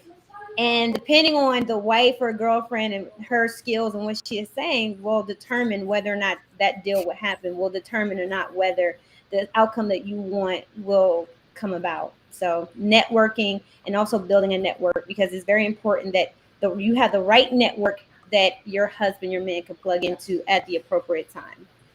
One So of the I other want to say things I this. wanted to say. Go Yeah, ahead, I agree Frank. with that. All Go right, ahead, so Frank. we're it's like we're centering this, or using rich people's lifestyle as the scenario, when the average people that may watch this, And I was gonna go to that, but go ahead. Go ahead. Keep like I going. have a lot on that like because most women are not gonna marry a rich man, because most men are not rich, Ain't rich. and they're not gonna be rich. So Facts. It's the No, that's a truth. fact. Okay. okay, so where does the majority fit in this conversation? How does this conversation apply to them? I think me and Sheffy, I know where Sheffy going with it, because I think me and her gonna go the exact same direction. And I think, Frank, absolutely where I'm gonna go with. I'm gonna give a little brief one. I for us witnessed. regular folk out here, it's really Yeah. based around. So I was gonna say this. So one thing I hear young girls say all the time, even my little sister, and I be looking at her like she crazy. Well, if I'm ready to go to bed, he got to go to bed too. Huh? What now? Why does he have to base his time around when you're sleepy? And how I had to put it to her, I was like, look, if you're wanting a man to go out into the world and better himself and do all of these things, you can't curtail his movement based on when you want to see him. You can't. It's impossible. Because that man who is maybe sitting up at 11, 12 o'clock at night on his laptop doing stuff is likely looking for ways to better himself, looking for better jobs, looking for more resources. But no, Sliding you in the want him DMs. stop. You want him in the bed because you sleepy.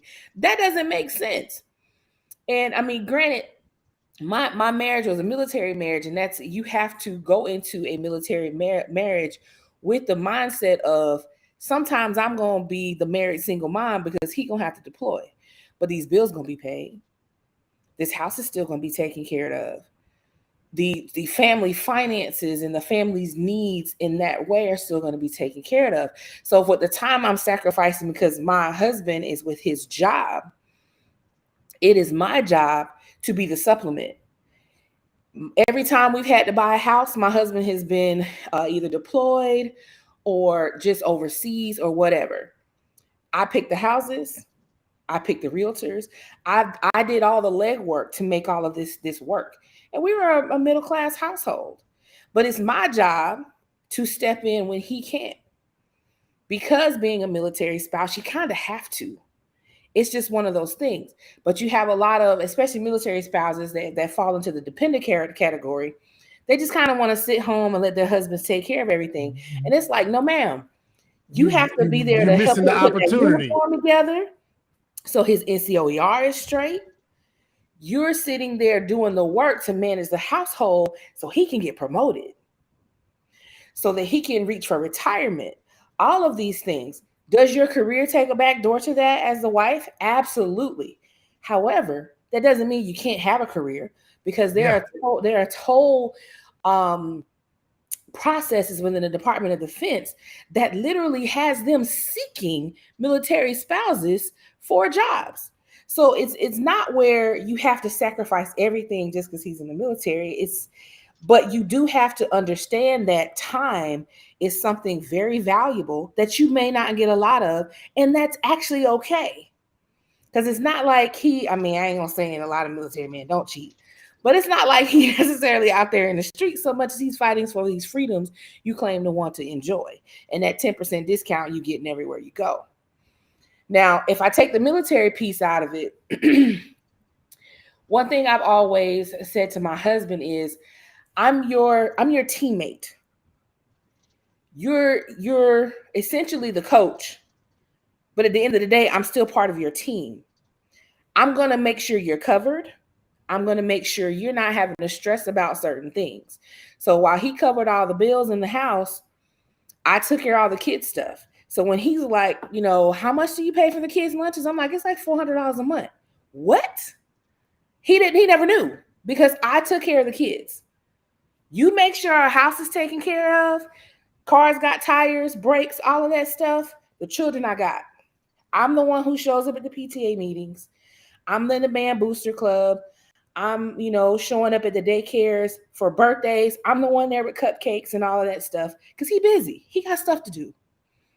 He has to go, over to this country to do this. He has to be across the world to do that. I got you. That he never had to worry about the house. And that's the part a lot of women aren't thinking about with marriage. They see, well, I have his last name and I have this beautiful ring and I have all this. But baby, are you managing the house? A lot of them aren't. Some aren't taught. I want to give Frank an opportunity to weigh in on that. And I'm not going to get too deep in the weeds on this one in particular. I would only say that, because he made a very good point, like for the majority of people that are not going to be those rich people that Letitia was speaking of, there's three ways to get into that category of 1% to 15%. Inheritance, marriage, and marriage. And what's the last one? Marriage. Both of them, two marriages. Now one okay. is you. Yeah, one is you inherit without it. You can't. Yeah, what? Yeah, see, because one is marriage. No, one is inheritance and good. Now the second one is you marry somebody that inherited, and the third is you married somebody that is on a decent financial level. Y'all know how to manage expenses, and you as a man can again move your ass to some middle of the nowhere place where the income you can manage it off your income, and then her income is the income that is going toward the savings, that is going towards some other things. Like I don't know if people even can imagine that the average individual in the United States, the average household, they can't put away $500 a month. They cannot. They are not. They cannot. But if you got two incomes, you have no excuse for that, because you have to come down in your means.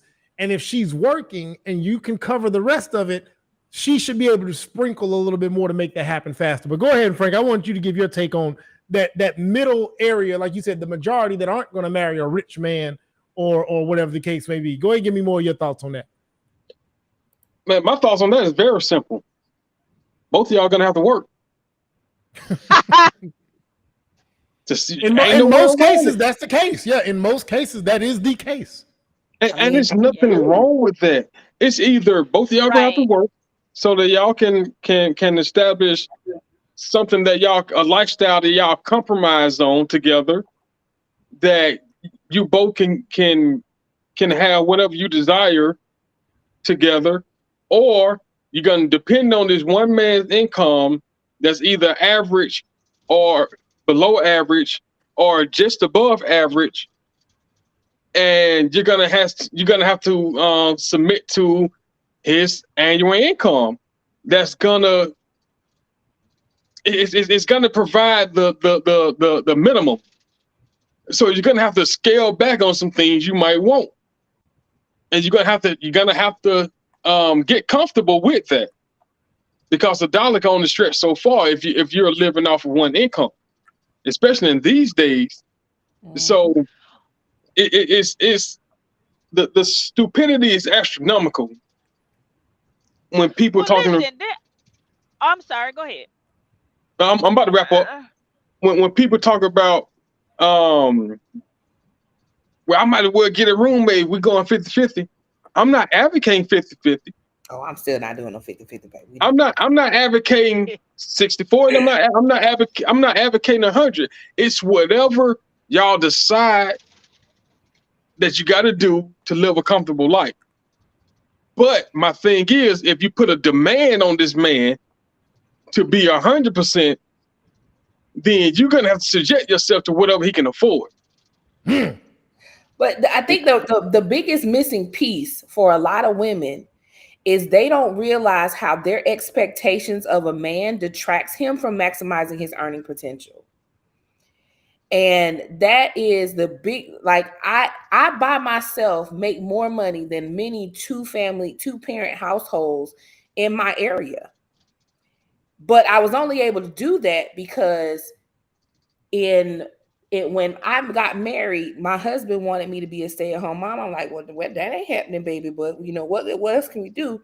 And his suggestion was, okay, make your business full-time. And as I grew that business, he came to me one day and he was like, okay, we came close to 100 grand as a family. We need to be a 6-figure family. And from then on, I put in that work to the point where even when we got divorced, we both walked away with 6-figure incomes, well over where we wanted to be. But that was me taking care of the household to cover him so he could build his career, and him taking care of the household so I could build my business. So we worked together to make sure each person was maximizing their earning potential. I didn't expect him to be around all the time because I know the military is demanding. He was okay when I had to go on my little trips, and I would book all of my stuff within like 2 months. So I would only be gone for a certain amount of time. And then I'm typically always home. Now I'm to the point where I might wait. I was working like 60 hours a week, but now I work like 20 and still make the same amount of money.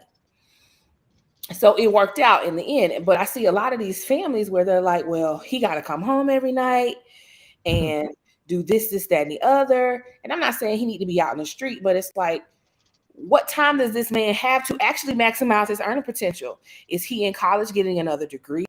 Is he even in a field that he likes? Or is he just working a job? Or he's in a career just to make sure the bills are paid versus being in a career that actually is fulfilling to him? Because if he's not fulfilled by this career, and has growth, yeah, he's not going to maximize earning potential there, baby. But, you know, you have a lot of women that have this thought process of he got to have this job and do this. If that man can make 6 figures fixing high-end cars, why wouldn't you want him to do that? Why wouldn't you want him to do something he's happy doing so that he will work to maximize his earning potential so that your household can be in a better position? I don't get that. Because And I on agree with that, TV, That's a lot Sheffy. of I women. was gonna say, that's what I was coming back to. Is like, there's nothing wrong with if you want to be a stay-at-home wife and mom, whatever. There is nothing wrong with you and him working toward that goal. If y'all are not there where y'all can have the type of lifestyle that you both want on just his income, then you work too and y'all make a plan to bring Right. you home. But that's a good point. it's so much, yeah, like you can do that. I mean, Sheffy just laid out what her and her husband did. Like, that's a perfect example Mhm. of that. But Um, I don't think most, or I don't think that. I think the idea, I think what gets in the way of that is that more women think that there's more of an abundance of the men that might not need that or even require that. I think that there's this thing. It's like people think more Bugattis are made than are actually made. There's only so many Bugattis made in a year. Period. They have a limit on production. There's only so many millionaires out there. There's only so many men that are going to make 500,000. There's only so many $500,000 households. So I think what stops women from even thinking that far into it is that these men are at such a there's so many of them that I don't have to do that. One of them's gonna find me, or I'm gonna find him, and all it's gonna take is for me to find him. Where you think you're gonna find this dude? Like And it's sad because oh, I have so many things to say because here's another thing. There are now, you right, Manuel, but also there are more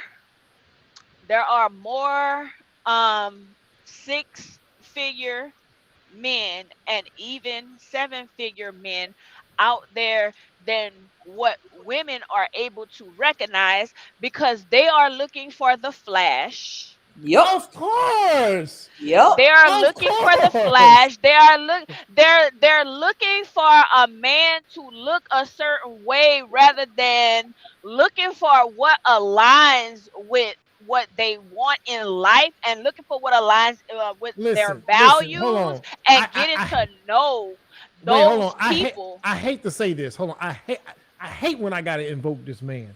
I hate it. I hate it. Kevin Samuels. you got to I say hate it. Yes. Don't do listen, it. listen. He said it, and several other people have said it. He would get these women that would show up, and he said, "Okay, well, what type of man do you want to date?" And they would say the dollar amount. Okay, so what does he have to do for a living? I usually date the athletes or the entertainers. I'm like, Oh, do y'all child. know? Do y'all know that that's 1% of the 1%?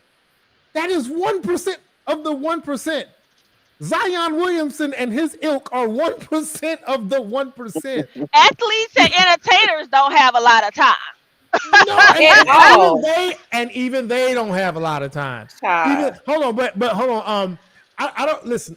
So I think we've said a lot on this, but I want to kind of cut into another thing because this kind of some of these topics run right into them because culturally, what we're seeing is over here, we really want this money. We really want this money. And I want to know what let's talk about these cultural differences as it pertains to spending money. And y'all know I always throw something humorous in here. So I'm going to throw a comedian in here real quick to let him give us his take on the cultural differences when it comes to spending money. Black people, don't get offended. I ain't trying to hear it. How you know they are? White people never brag about how much money they got. They always just brag about how expensive their life is. Like, oh, Joey just started private school. It's so expensive. And our remodel is totally going over budget. Oh, and you wouldn't believe how much money we spent going to Fiji. I'm like, okay, Katie, I see your life, okay? It's a luxurious. Good for you, okay. Black people, on the other hand, a lot more straightforward. Black people just tell you exactly how much money they spent on something. It's great. You guys seen it? Like my black friends or even like rappers, right? They love to brag. They're like, this car, 80,000. My mama's house, 500,000. This chain, $1 million, man. I'm like, okay, you clearly don't have your priorities straight. But I appreciate the honesty. People love to brag about how much money they spend. Asian people, on the other hand, we do the exact opposite. We love to brag about how little money we spent on some shit. Because the art is in the savings. You never pay full price. Like my mom, her catchphrase is guess how much? Guess how much? Listen, while we talking all this shit about money, we have it so backwards to the rest of the world because of the way capitalism and consumerism is in our. Listen, think about this. We got back to school shopping. After Labor Day shopping. After Labor Day shopping. Halloween. Memorial Day. Thanksgiving. Christmas. New Year's. Valentine's Day. A bunch of other days. Memorial Day. Mother's Day. Mother's Day. Screw Juneteenth Father's now. Day. And the way we celebrate birthdays, Cinco de Mayo's, Juneteenth, 4th of July, every time we turn around, we have a reason to go and burn money. That's aside from the stuff that he's talking about, the keeping up with the Joneses, like he said with the rappers, this costs that costs this. And then, and even in the white, the white collective, they do the same thing. They just do it in another way. It's like in this country, we got it so bad. And the reason I think it segues into what we were just speaking about is our idea of money and the way we're supposed to use it and how is so just. I'm guilty of it. Like That's listen. why we cannot have traditional marriages, right? Because Yeah. because I was listening to what you guys are saying about marriage, and I'm like, wow, that was my experience was different. We got married young. We were both working at Arby's, and Uh-oh.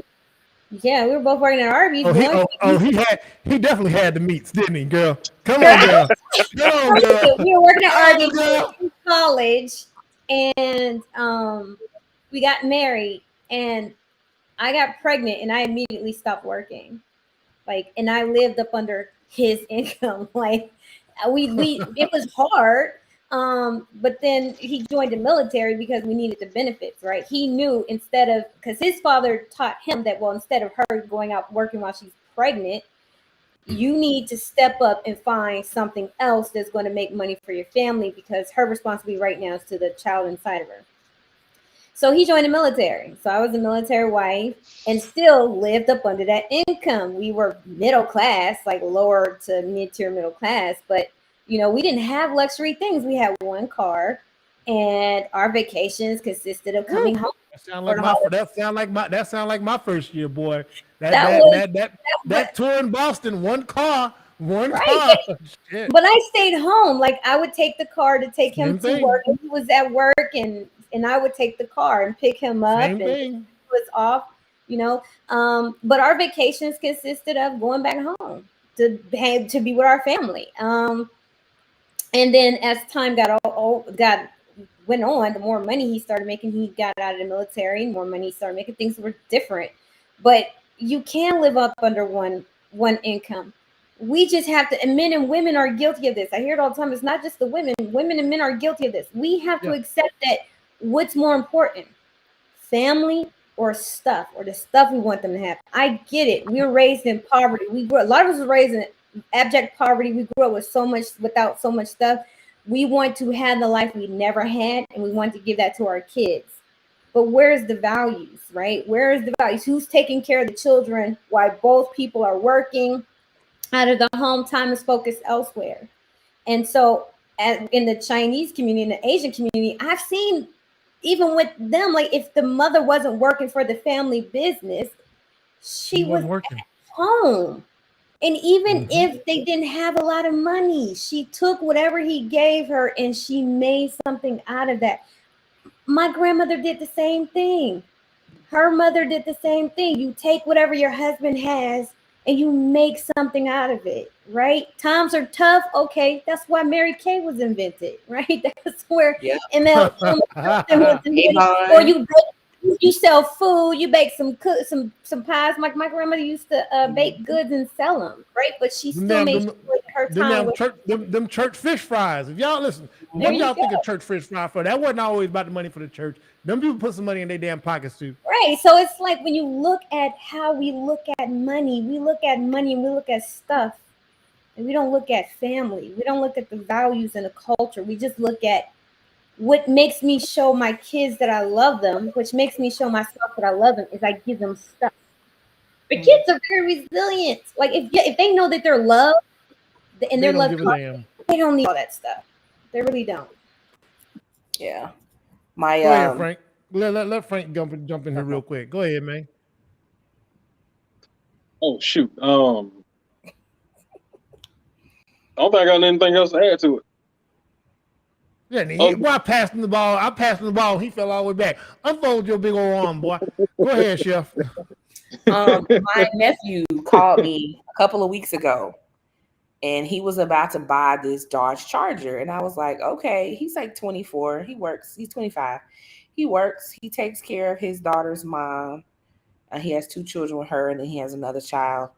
And she doesn't necessarily work, so he feeds into his household. And he was like, well, I work so hard and I want something for myself and I want to buy this car. And I was like, okay, well, how much is it? And he told me, and I'm like, that's cheap. How many miles on it? 100 and what? 100 and who? What now? No. And what's the payments? And then I did the calculation for him. I'm like, okay, at this interest rate with amortization, you're gonna end up paying double for this car over this amount of time. He's like, Auntie, I just really want the car. Like I've been working so hard, I really want the car. And my other car, the AC is broken. And I was like, okay, well, how much does the AC cost? Well, it's like $300. So you gonna go get yourself into a 6-year loan at a 20% interest rate just to be able to stunt? I said, baby, no. I said, the reason I drive this Tesla out here is because it took me 20 years to be able to get to a point where I could afford to buy what I want versus what I needed. And I say, I know you in this mindset of I work so hard, I should have what I want. But at the same time, you have to get what you want within the right timing. So we went through the process of looking at his credit. What's happening here that your rates are high? And he doesn't have a lot of bad stuff. It's just little things he needs to handle. So he immediately got on the phone and he was calling to handle these things. And I'm like, okay, so you need to talk to the Consumer Finance Protection Bureau. You need to do disputes, all of these things to correct these issues before you go out here and spend money just to have this thing that might not even last you a year. Mm. And it's when you're raised in poverty and when you are young and you're working so hard, you feel like, well, I should be to where I can afford some of these things and I'm going to go get it anyway just because I can have it. And it's like, but those things are temporary. And so many people, especially people of people that look like us, are living in temporary thought processes of I can have this today versus what I could have in 5 years if I just wait a little bit. Just wait. Just wait. My I son is mean, 16. I talk to him about this stuff now, and I make him. right. We be drive. I take your phone out, calculate this, like because Yes. he has these certain things that like most young people, like he thinking, when I start working, I want to do this, I want to do that. So Do the he's talking math. about an apartment. Now Do the he's talking about an math. apartment. Okay, so I said, let's do this. I took him through the whole process. Let's say you working, you got a job, right? Now, most starter jobs, which is probably what you gotta have, you know what I'm saying? Most starter jobs are start you off at minimum wage and you're not even full time. I explained to him full time is like 36 to 40 hours. Part time is what? 20 what? 20? Mhm. 15, 32. 20. So I had him do the calculations of, you know what I'm saying, realistically, part-time making minimum wage. And I'm like, and so I'm saying, okay, a decent 1 bedroom apartment in Dallas. Okay. A decent, and not fancy, a decent 1 bedroom apartment in Dallas. That's 1,500 right there. This your apartment. This not your inside bills. This not your you gonna have a car. You ain't gonna have no note. But that's not your inside bills. That's not your insurance. That's not your toiletries and stuff. This not your haircut. This not the clothes you want to wear. Like none of that. This just your apartment. And I had him do the calculation. I'm like, you still several $100s short. Now you got to go get a second job just to cover that. So now you working 2 jobs. You working 2 jobs for an apartment that you don't even get to be in because you working for the apartment.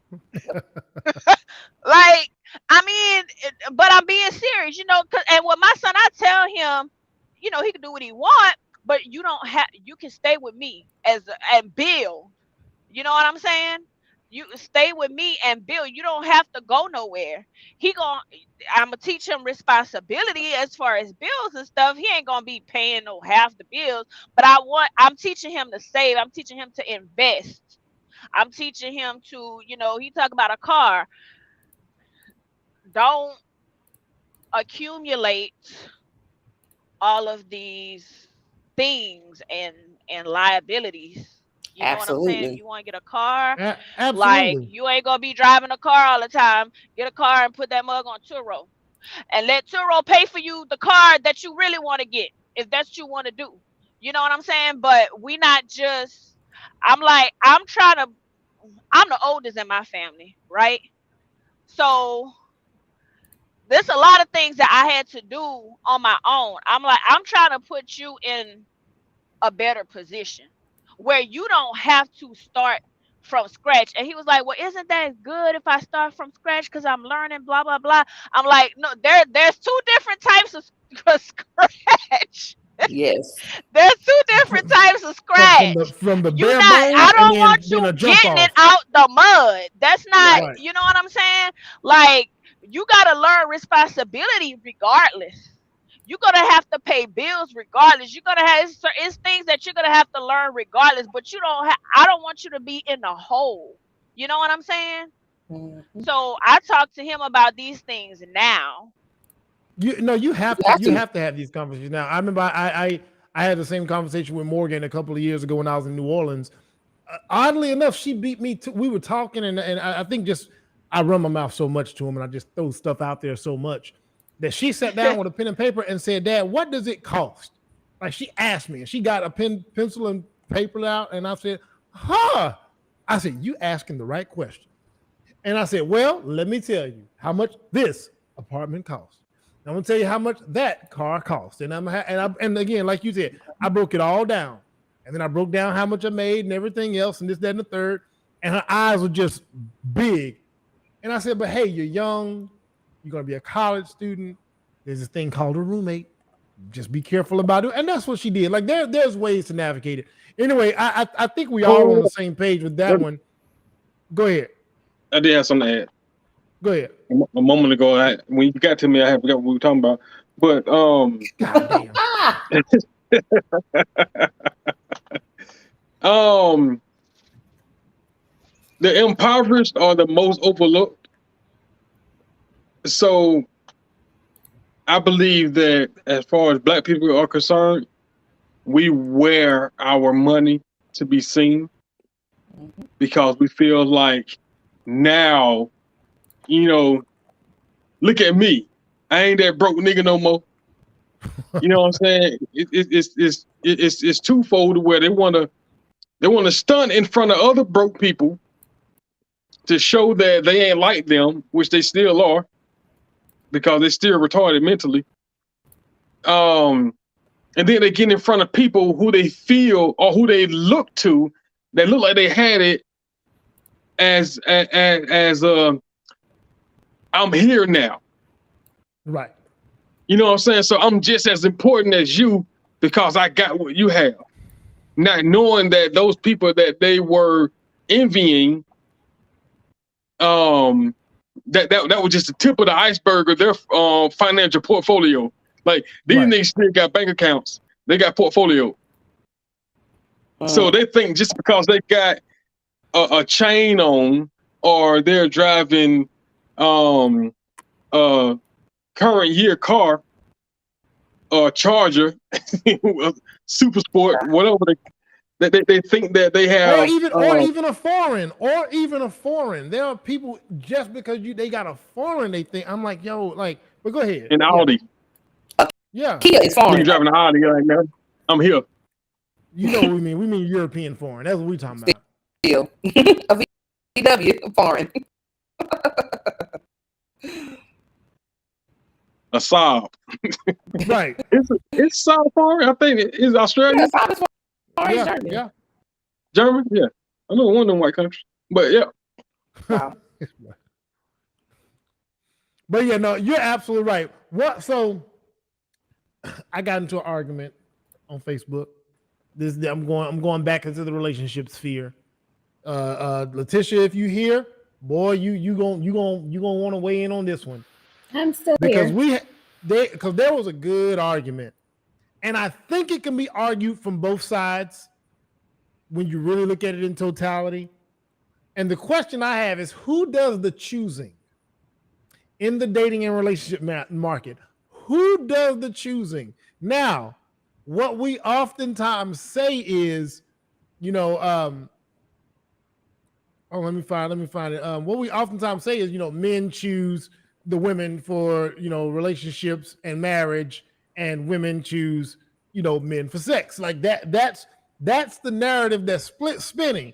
And I'm wondering, how accurate is that? How accurate is it that women control sex and procreation and men control access to relationships? 100%. Like, are they both 100% black and white? Yes. And so I had a conversation with a friend the other day about this because he didn't believe it. And I'm like, most women are not going to get into a relationship with a man that they can't see themselves eventually marrying, right? Even if they're not thinking about marriage at some point, she's not likely to deal with a man that she can't see herself being in a relationship with. Women who remove that contingency, usually sex workers, prostitutes, gold diggers, and all, it's transactional. But for women who are seeking relationships, they're not likely to deal with a guy who they can't see themselves being in a relationship with or eventually marrying. So for women, we have to wait for that to happen. We have to wait on y'all to figure out if y'all want to be in a relationship with us. Women, for the most part, have already figured that out the moment we say yes to a date or two.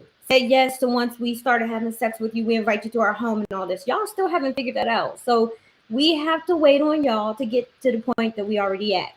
When it comes to marriage, same thing. When it comes to sex, we've already determined if we want to have sex with you or not very early on.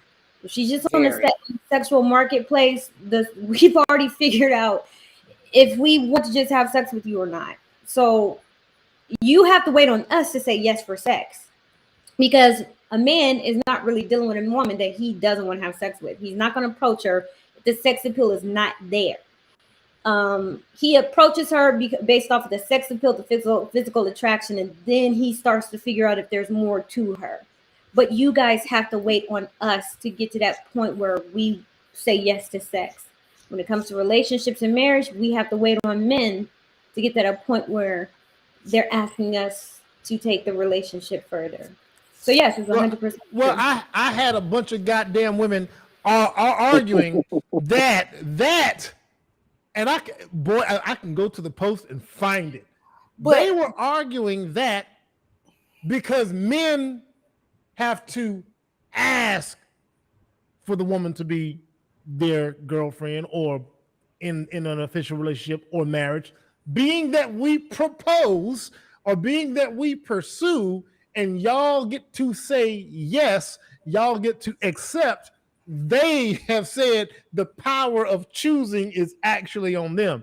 What you just said is they know that's what they already want. But that's what they said. That's the argument. I will go find these fools. I will go find these fools. I get where they're coming from, because they're under the impression that the yes or no is theirs, which it is. However, the interest level and the value that man is attaching to that woman is not. So you have a lot of women who, well, I know my worth. Okay, but do you know your value? Those things are not the same. Your worth is the seller's number, but the value is the buyer's number. So while you say that again, whoa, repeat that shit. Your worth is the seller's number, but the value is the buyer's number. Well, so while you have the control to say what I'm worth and what I'm going to put up with, the men still have have good value. They still control that value.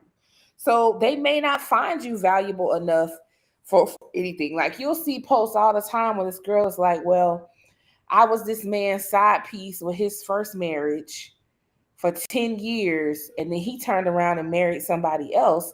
Why didn't he choose me? And she was like, she asked him, and his words were, because I know you ain't going nowhere. And that's because, baby girl, he don't value you. It's a beautiful woman. That's a good woman. It's a good woman. Hush, child. But it's things like that where I think women get trapped into, well, I know my worth. Okay, but do you know your value? This goes back to what we were talking about earlier. What do you bring to the table? Well, I am the table, or I shouldn't have to bring nothing to the table. Ma'am, yes, you do. Because it's no different than you applying for a job that you're underqualified for or not qualified for. You can't come in asking for the top of the salary if you don't even bring the experience or even the ability to be a part of this team. So I think that's where the problem lies, is social media got a lot of women think they're more valuable than they are. Just because they got a lot of men in their box trying to holler, well, I got married men trying to holler at me. Child, married men holler at everybody. Girl, you ain't nothing special. They hoping for they holler at anybody who gonna respond. They holler at other married women too. So that's not the litmus test. And then even the litmus test of, well, many men have proposed to me. Okay, well, what is the caliber of these men? What is the quality of the because a homosexual can't I'll tag some women for that one. I mean, a homosexual can ask you to marry him too, but what value is he providing to you? Are you still taking care of him? And even back when Marcus was here, we were talking about women taking care of men, and he was like, well, these women don't make no money. No, they don't. They be in poverty still taking care of these men.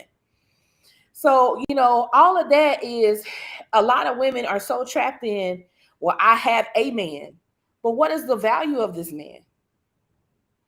You can have, anybody can have a man. It's plenty of men out here. You can have a man, but do you have a good man who is fulfilling, who is not cheating, who is emotionally intelligent enough to provide you a safe space while also maintaining his masculinity, who can provide the lifestyle you're looking for, who can be the masculine energy in the house to raise well-rounded children? These are the things that folks should be focusing on. To me, it doesn't matter who controls sex and procreation or relationships and marriages. If people will focus on just being good people, good helpmates, good viable teammates in the future that they hope to have for themselves, they're going to attract the people that are looking to create that is with them as well. And they'll also be able to discern the people that are just wasting their time. But because, again, we have this series of inflated egos about who is more valuable than the other, who does more than the other. And this is on both sides. This is men. It's annoying. Yep. Issue. Everybody has, it's like we choose each other. And that's the problem. I'm kind of with Lauren, and I want you to speak to that, because the way I look at it is, I I think there is a choosing of both. It is. There's a choosing of both. But I guess by choosing, I guess we're thinking final say. So that is now so I guess that, because when the way Letitia broke it down, That's the so final childish. say is You know what the thing is? Is that each side wants to say who chooses and who's more valuable, Right. because they're trying to One up the other one. what that's basically what it is. Yeah.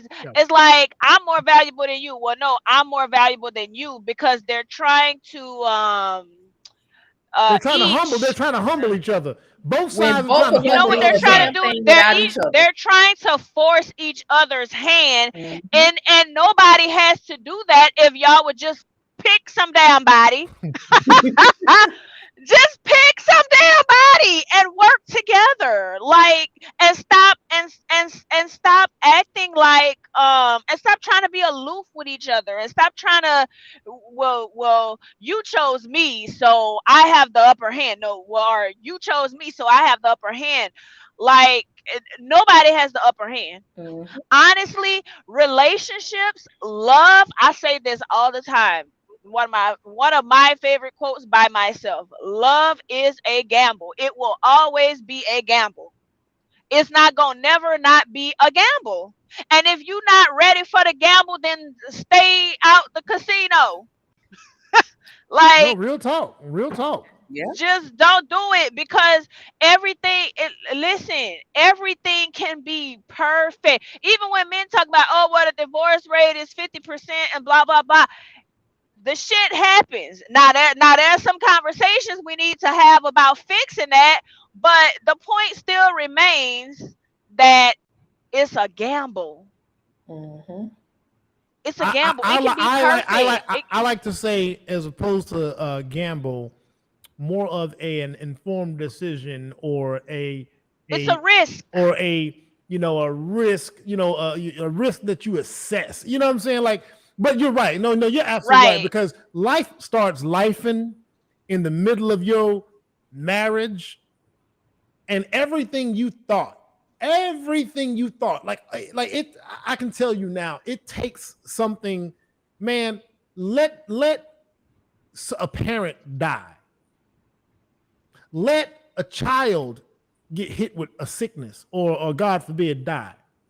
Let that person, let your significant other get sick. Let them end up debilitated. Like, you don't know what can come out of nowhere that will humble both of y'all, or will prove who thought, the asshole that you actually married. Because the biggest fear that so many people have, like you said, it's a gamble, but the biggest fear I think that so many people have is that this other person is going to exercise some leverage when the chips start to falling. She's gonna show me what time it is, or he's gonna show me what time it is. He's gonna She's start to gonna try to get control half me. my income, sir. You make $25,000 a year. Calm down. Right, or he's gonna control me with the money that he has. Like, it's both sides have a fear of an outcome based on all this information that we have access to other people's lives, when we don't know what the hell is really going on behind them people's closed doors. Yep, because people be lying. Yeah. Oh, hell yeah. Hell yeah. But no, I think, man, I was hoping that when I presented it to the panel, it would be nuanced, and it was. I mean, there's some black and white to it, but there's a lot of nuance to it. I do view it as there's a choosing on both parts. Final say, all that other stuff. I do think it's a move where people are trying to humble the other person, so they got the upper It's damn like hand. the man can propose, the woman can say yes, and then guess what? That man can still call off the engagement. I mean, what are we arguing about here? Right. Come on. Right.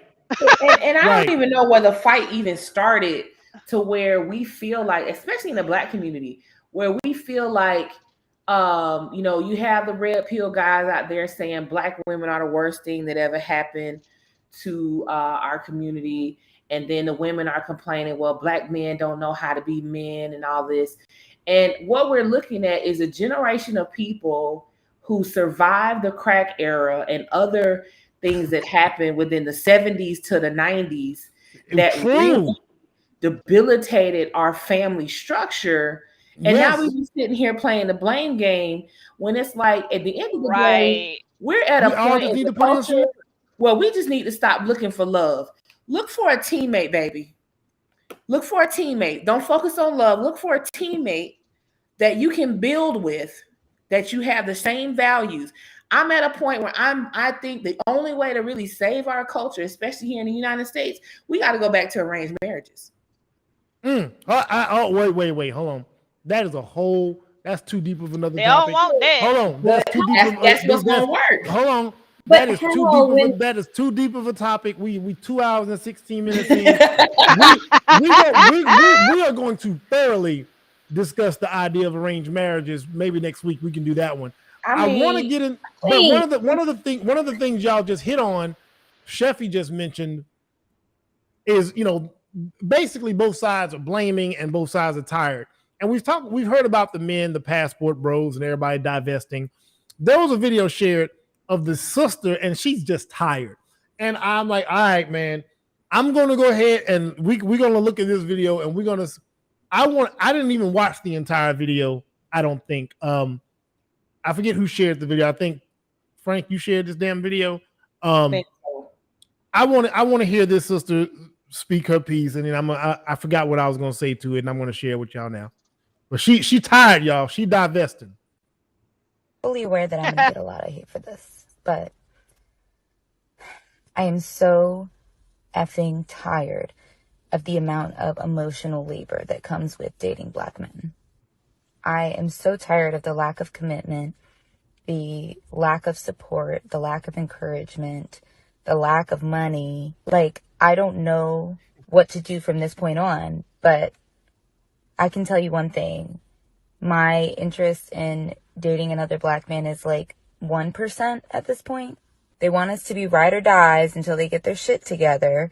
And then they don't want to support us in return. They don't want to commit to us. They don't want to marry us. But then they want all the benefits of being a husband without actually proposing to us. I need someone who's intentional in every single aspect. Only thing I'm going to let y'all take it. Only thing I say is choose better. Y'all go ahead and say what y'all got to say. Choose better. Really, Manuel? Choose better. I mean, she's not wrong. She's not wrong. And the reason I say she's not wrong is because just what I just said. We are a generation processing trauma. And there are so many men, especially, who flat out refuse to process trauma. So what they're doing is they're taking this trauma out on the women that they're dating. And we talked about this before, where you have a lot of men just running around ruining women on purpose. I think Remy was in that conversation. So, she's not wrong. I don't think it's necessarily a Black man thing so much that I think it's happening more in the Black community because, again, we are healing so much trauma as a people. We suffer from PTSD as a people. Mm-hmm. And there are many of us, like, I love when a brother tells me he in therapy, it's like, oh, baby, like that's the equivalent of making 6 figures to me. Because you can't grow financially and all of these other things if you aren't taking care of the temple. And your mind is the temple too, sweetheart. So when I see men out here, they're just like, well, I make a lot of money, but then their mind ain't right. It's like, okay, you made 2 steps forward, but you need about 3 more to get to where you can really maximize who you are as a man and be able to fulfill the needs of the women. So I understand where she's coming from. I don't think it's necessarily a Black thing. So she gonna get on the other side and find out. Now that's why I want to weigh in. She gonna get on the other side and find out. Men, listen, men. The fetishism is a thing. You will get to the other side and find out that men are men. And them men over there just as damaged too, baby. They just ain't damaged with the same stuff. You should have posted this when you did my little post, because this is exactly what I'm talking about. She's an unwed mother. That's what She happens. is? Yes, that's Oh. what happens. And she had a little son, cute little boy in the back seat. If you watch a longer clip, you'll see him in a little cut. But she's an unwed mother, and this is what I'm talking about. This is what is happening now. This what has been going on for decades. That Because she and did say these men want to do everything, get all the stuff out of you without proposing. You know what that posing, means. You know what right? she did. They You want know you what to she live did. I your, didn't catch that. they don't She gave him a baby and he without the last name. That's what she did. So She didn't it's say she was like, divorced.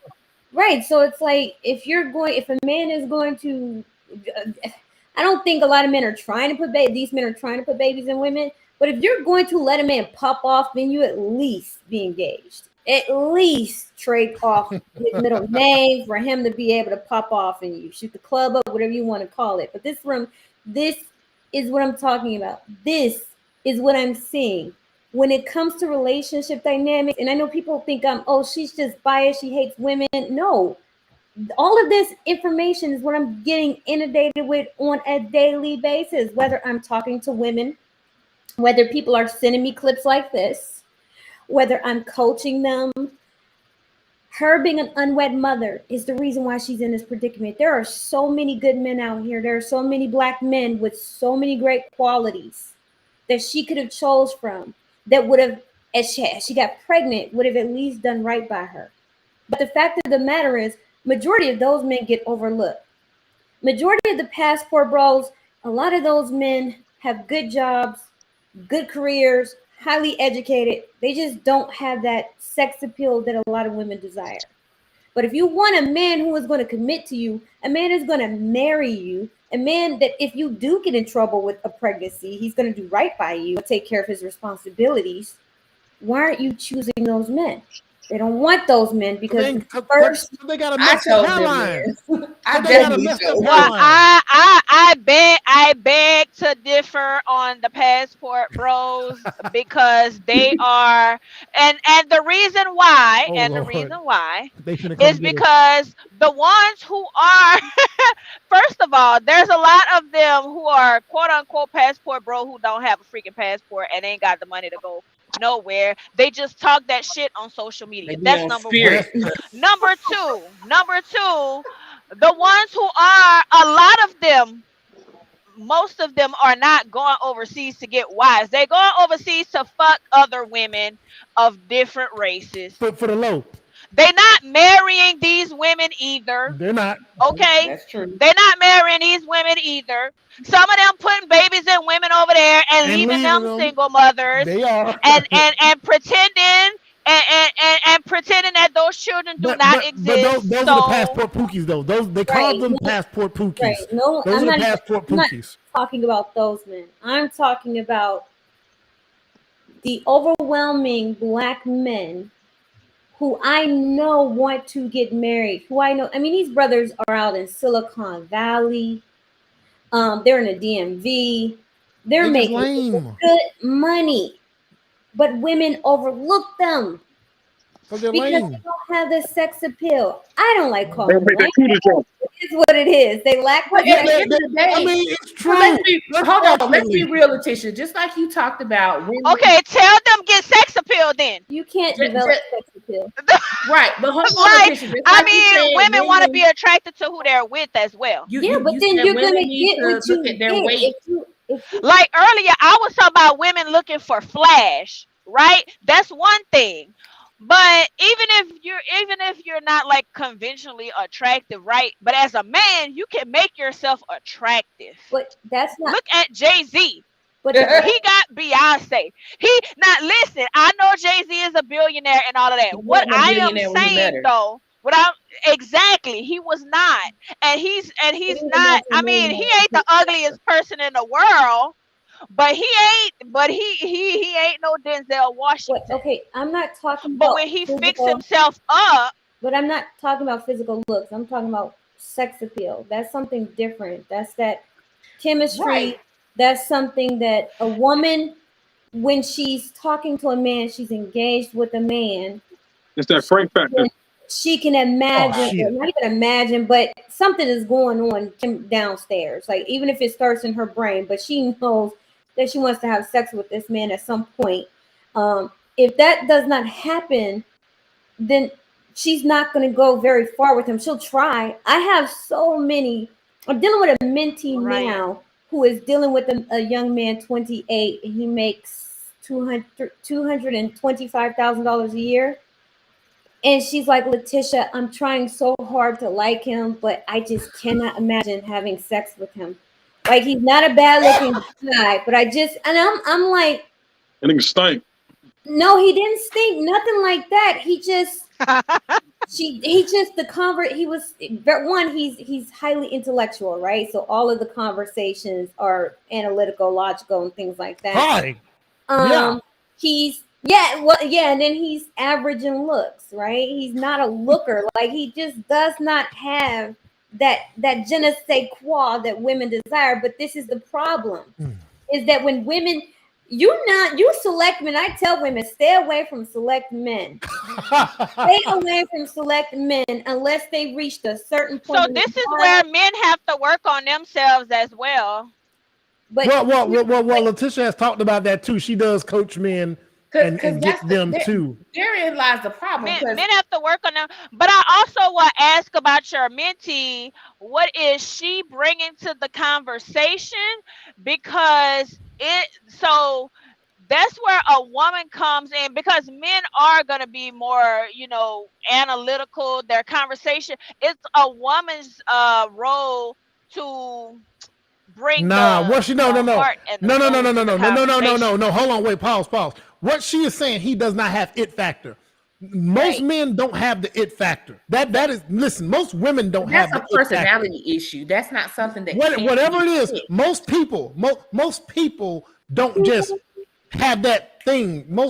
And what is unfortunate is a lot of women, they want that thing. They want to see him when he stepped in the room, and it's like, damn, and he don't have that. Most men don't have that. And there's nothing he can do to develop that. Nothing he can do to get that. But he can, though. No, he can't. Hold on, he can. Hold on. No, let me talk about that a little bit. You cannot develop it factor. What covers that for a lot of women is if he has status and he has a lot of money and status to back that up.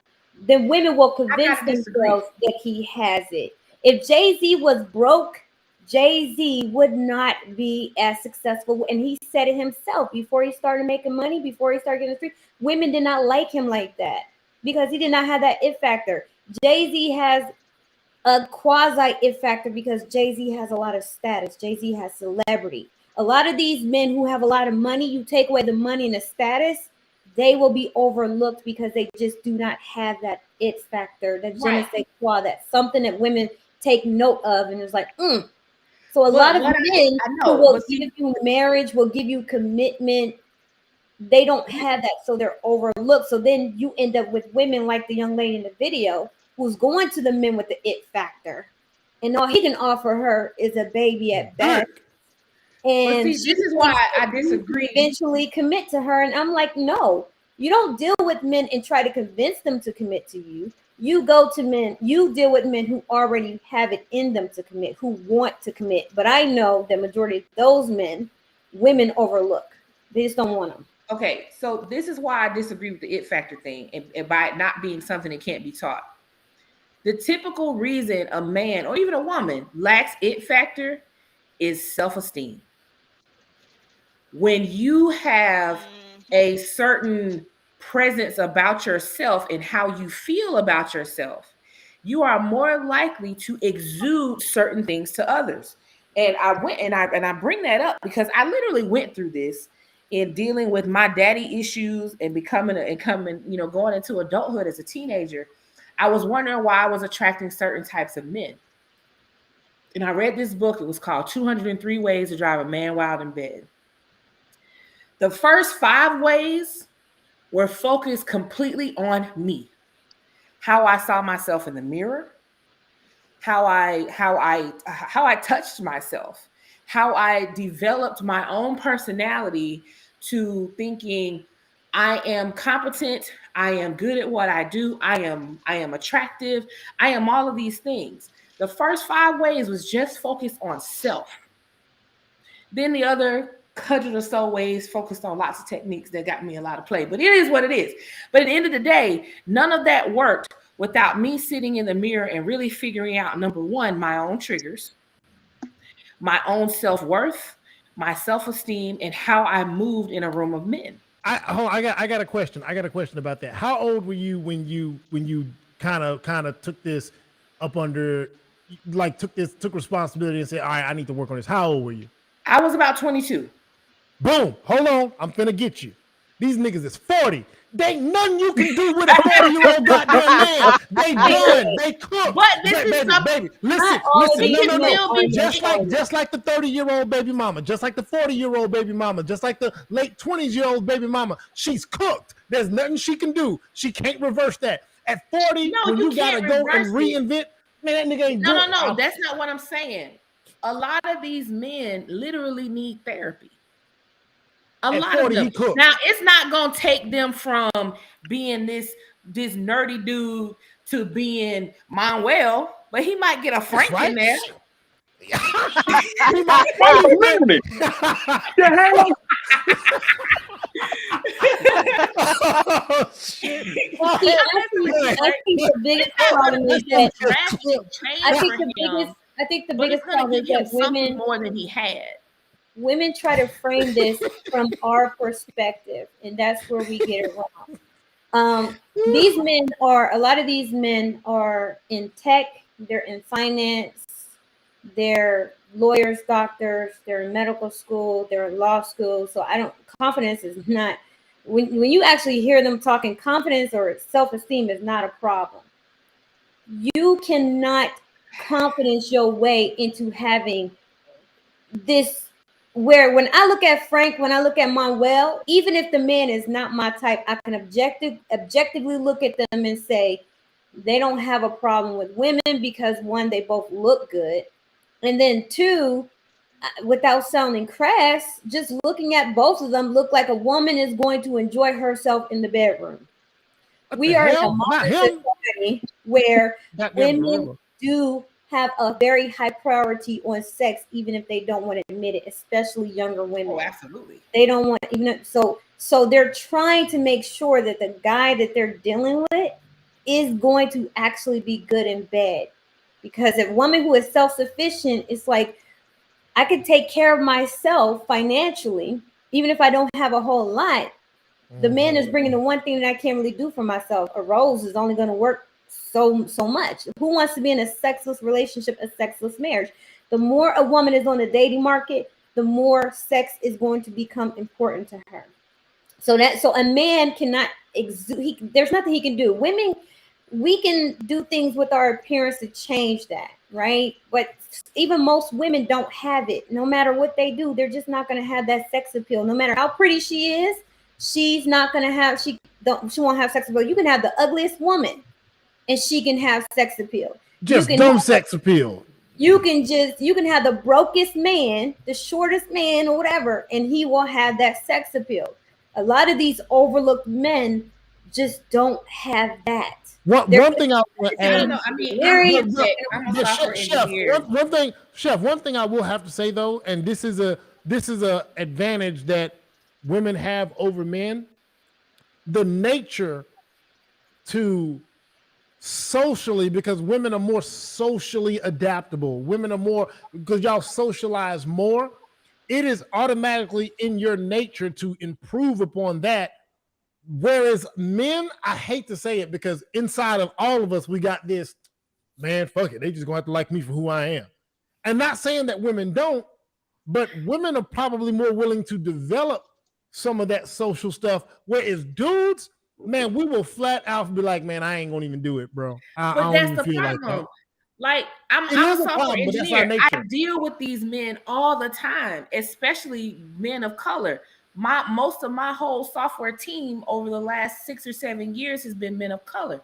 And it's like, okay, you know your stuff as far as the business is concerned, but to have a personal conversation with them It's like, sir, it's like talking to a 2-year-old. Like, you can't even hold a conversation. And this is where the problem lies.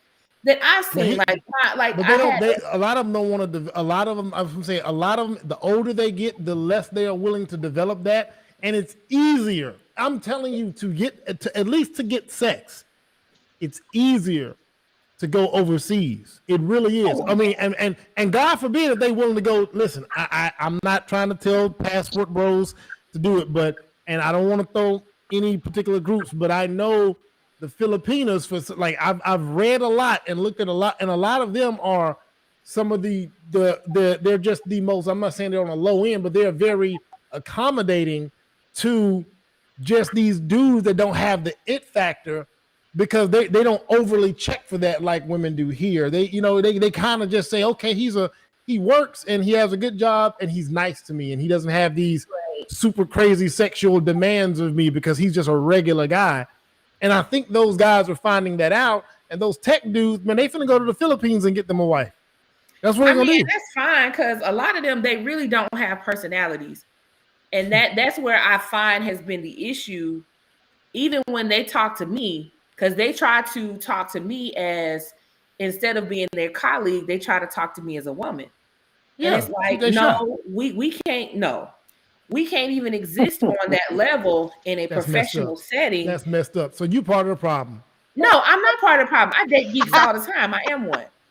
But then my husband is a network engineer. The guy I dated before that, another software engineer. So no, don't play me. See, I date them all the time. That's where women are finding themselves in the problem of he doesn't have a personality. What does a personality benefit you? Him having this a Unwed personality, how does that benefit you in a marriage where you want to have children, you want to have security, stability, and provision? You want him to pay the bills and give you and offer you a lifestyle. What does that how does that personality serve the marriage, grow the marriage? Like, so what does that actually have to do with I posted this today. I posted this today. It's a video where a woman was talking about the statistics around a man who is funny and how that plays into enjoyable sex. A lot of women are leaving marriages because of sexless marriages and also because of finances. If finances are already fixed and the sex appeal and all that is a problem, then that man better learn some damn jokes. Because that's how he's gonna come in. So no, he doesn't have to have this outward presence like Manuel or Frank or any guys like them, but he has to be able to capture her mind in a fashion where it's not just he provides, because providing is no longer the standard. Because women are providing for themselves. So I do more than just providing. But then they should be comfortable in these 50-50 dynamics. Then you get a good-looking man with a great personality who's funny, who's more than likely going to require that you pay some bills or you pay half the bills. Like, I don't. Now, can I say something? Can I say something real quick? Got your hand up. We have let's I do because let's do this, okay? Now, in all these social media conversations, I hear a lot, and I talk about this a lot, how women are always talking about we not our grandmothers and our great grandmothers, and we don't put up with this and we don't put up with that and blah blah blah. And a lot of they're projecting, they're taking stories from movies and they're projecting that onto relationships from the past that they know nothing about, right? Mm-hmm. Now, let's bring that to this conversation right here. It's 2023. Okay? Now, I'm not for the extraness and the entitlement and all of that stuff, and there's a lot of things that women, they just don't they have a lot of unrealistic expectations. Agreed. Right? Mm-hmm. But I don't think that is unrealistic or that is too much for a woman to want a man with personality, to want a man that she's attracted to. The attractiveness is not just looks, and providing on just providing is not enough. And let's not act like it was just enough back in the day. Those people, that's the thing, like those people did not all just get married just to get married and that was all they had. Those men came with something. I'm gonna tell you right now, my grandmother was motherfucking in love with my grandpa. I will tell you, my grandpa to this day, and my grandpa died when my mama was 10 years old. To this day, my grandmother still, she's in her 70s. She still calls him her hunk. My grandpa was not out there cheating and running around. He ain't got no extra kids. You When found he out got yet? sick, he ain't got no extra they wanna come kids. out and Nowhere. Nowhere. When he worked, but when he got sick, because my grandpa died of sickle cell. When he got sick and he could not work anymore, my grandmother had to go to work. But guess what? My grandpa was not no lazy dude. He did his part at home and he made sure the children did their part at home. So my grandmother didn't have to come back home and work a double shift. All these men back then was not trash. So to be making these comparisons and projections on people and then make it and try to make that the standard, that's some imaginary shit. I'm not buying it. I think I no. I'm not buying the color. It's not too much. The color purple narrative, as we like to call it, as many have dubbed it, is it's no different than anything else. The negative story, whatever the negative story is in It's any a given story. I'm talking about in any situation, the negative side will always get more attention. Baby daddies that are neglectful, that ain't shit, I guarantee you right now, I don't care how you Google it, I don't know where you look it up, you'll find more women complaining about the ain't shit men than you'll find women congratulating those men that are doing things the right way. This is true. It's just the way it is. Even though statistics say that more men are quality fathers than they are not. So these marriages back then, we don't know. We don't really know what they were. I don't think that being a good man was good enough back then. I don't think for everybody being a good man was good enough. But I do think that the women back then prioritized things that were practical for their survival and living situation more than women do now because they had to. So I think we're trying to marry the two, right? Because like Letitia says, when women start complaining and coming to matchmakers and dating coaches, and when they start complaining about the results because they decide to kick it with a Manuel or and a Frank and one of them Franks made him a baby mama. You know what I'm saying?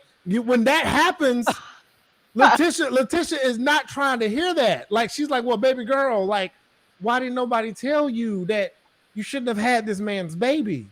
Yeah, you gotta prioritize marriage. Your expectations got it. I think the expectations got to be correct for the energy that you're putting out. Like I knew when I was pregnant with my son, my first child, I had no idea if my then boy, well, we wasn't even together. We was just, we were trying to get back together and things happened. I had no idea that he would actually marry me. What things happened, Sheffy? We made a baby. But we had been dating on and off at that point for like 10 years. So, when we got married, our families were just like, okay, it took y'all long enough. Like y'all been doing this dance forever. But and I went through the whole Manuel was there in ringside. Oh, went out and became a baby mama.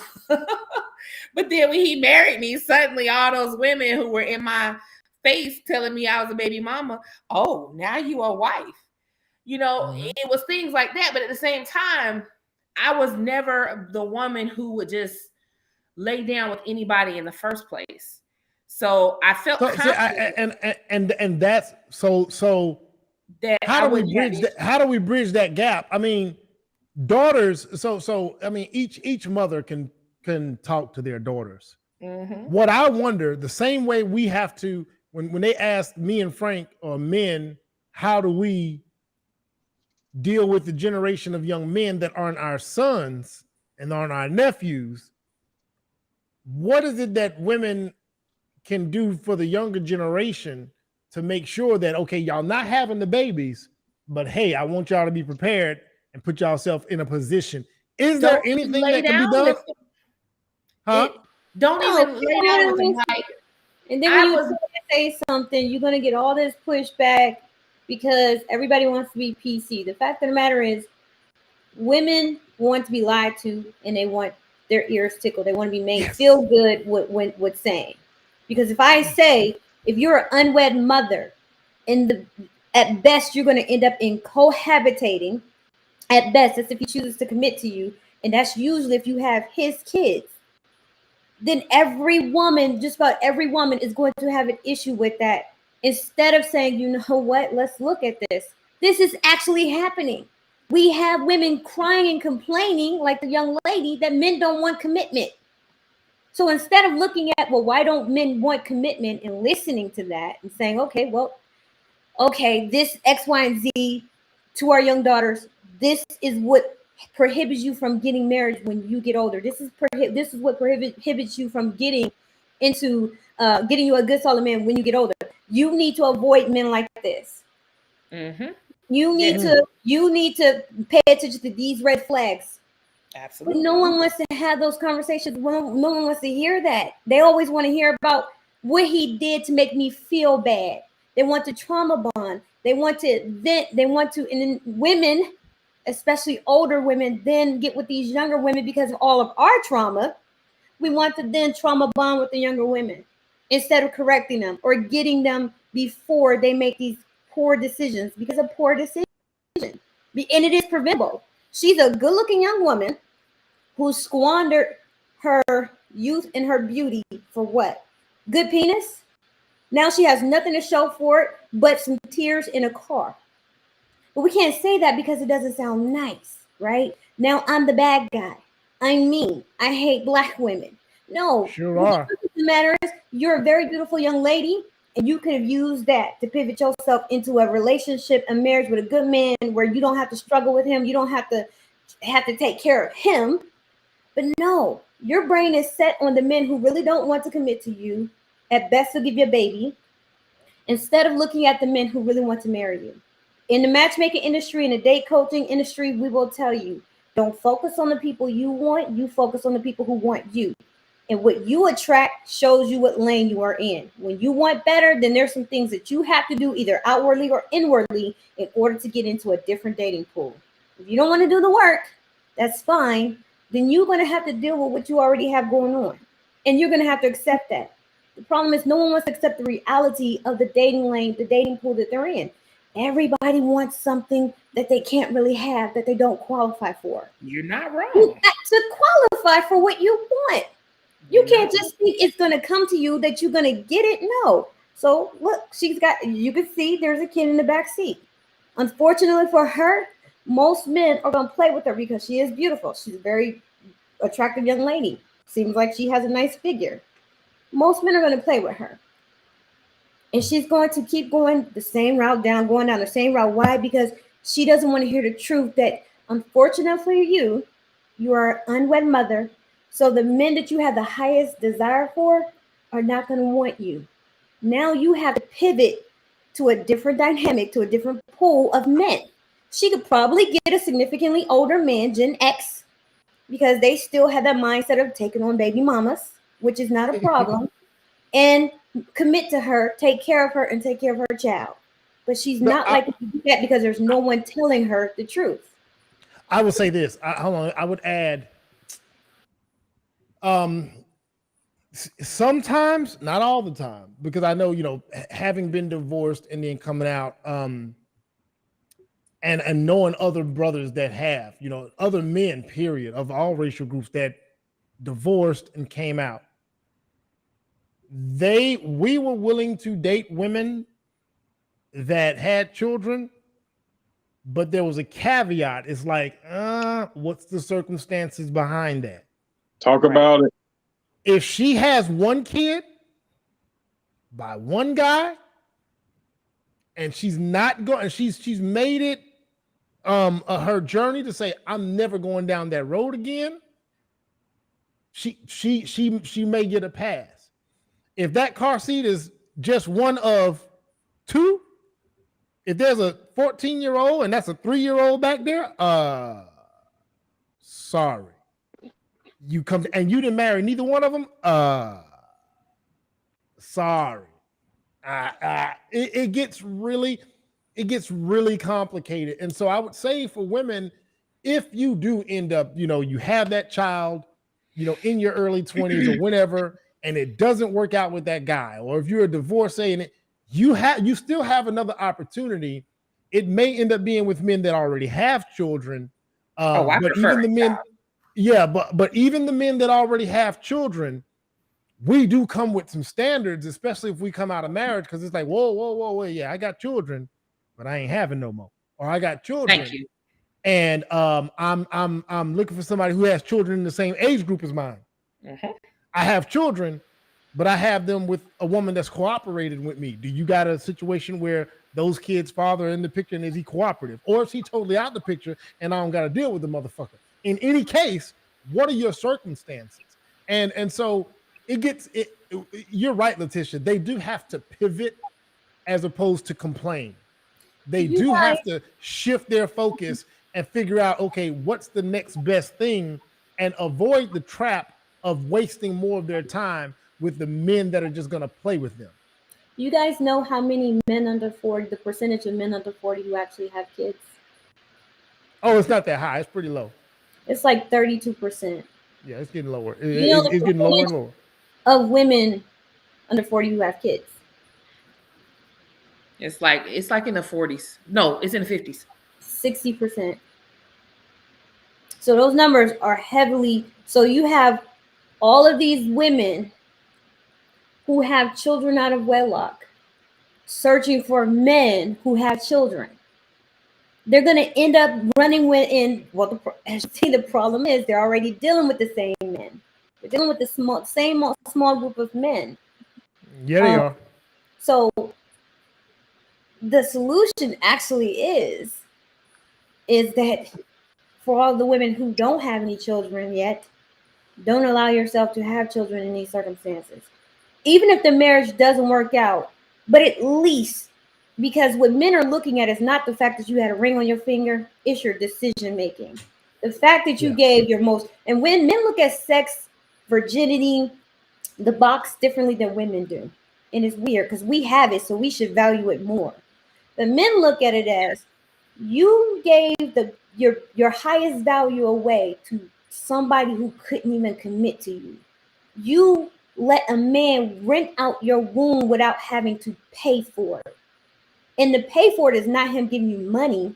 It's his last name. It's making you his wife, because that is the highest honor. It is the highest honor for a woman. It's to become a man's wife. So and you know what? And you know what's crazy? As much as men complain and talk all that shit about, oh, the divorce rates, women file a divorce more often than men, they will still marry that divorced woman before they'll marry a baby mama. Yes, statistics show that a divorced mother is more than likely to remarry than an unwed mother. Yep. So I ain't trying to do that no more. Have these Frank, hold on. Frank about to tap in. Let Frank jump in there real quick. Know this and understand this. Frank ready to jump in. I see you. I was trying to let everybody get their spin.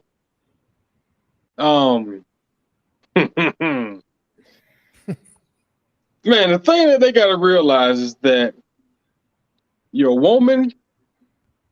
If you desire a relationship and you're a hetero, then you desire a relationship with a man. You can't force a man to submit to your ideology or your belief of what should be. You can't tell you can't force a man into submitting to what you want. What I mean by that, we have our own line of thinking, we have our own perspective, we have our own desires.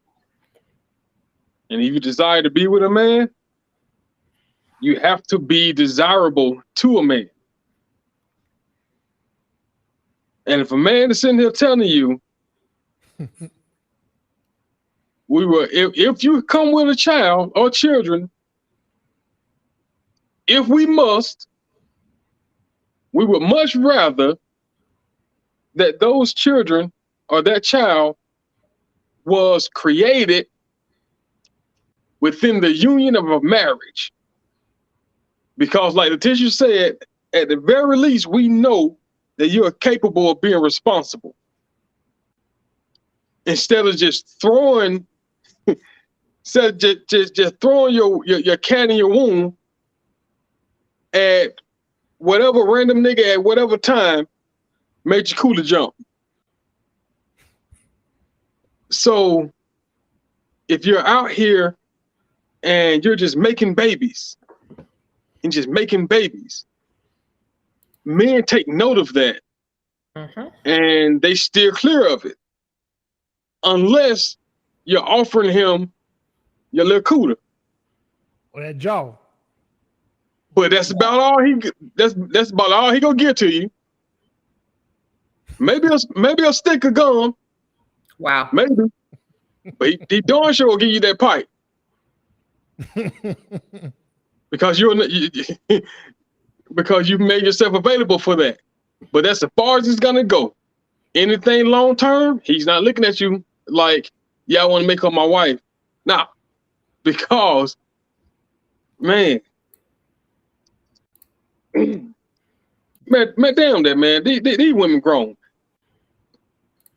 When you burn out your youth making decisions like that, just birthing babies and birthing babies and birthing babies, most men look at you like you worn out. And that's the reality. That's the truth. There are some exceptions out there, but you look at the men that make that exception, you ask yourself, that's the type of man you want. More than likely, you go say, nah, he don't got personality. He don't have charisma.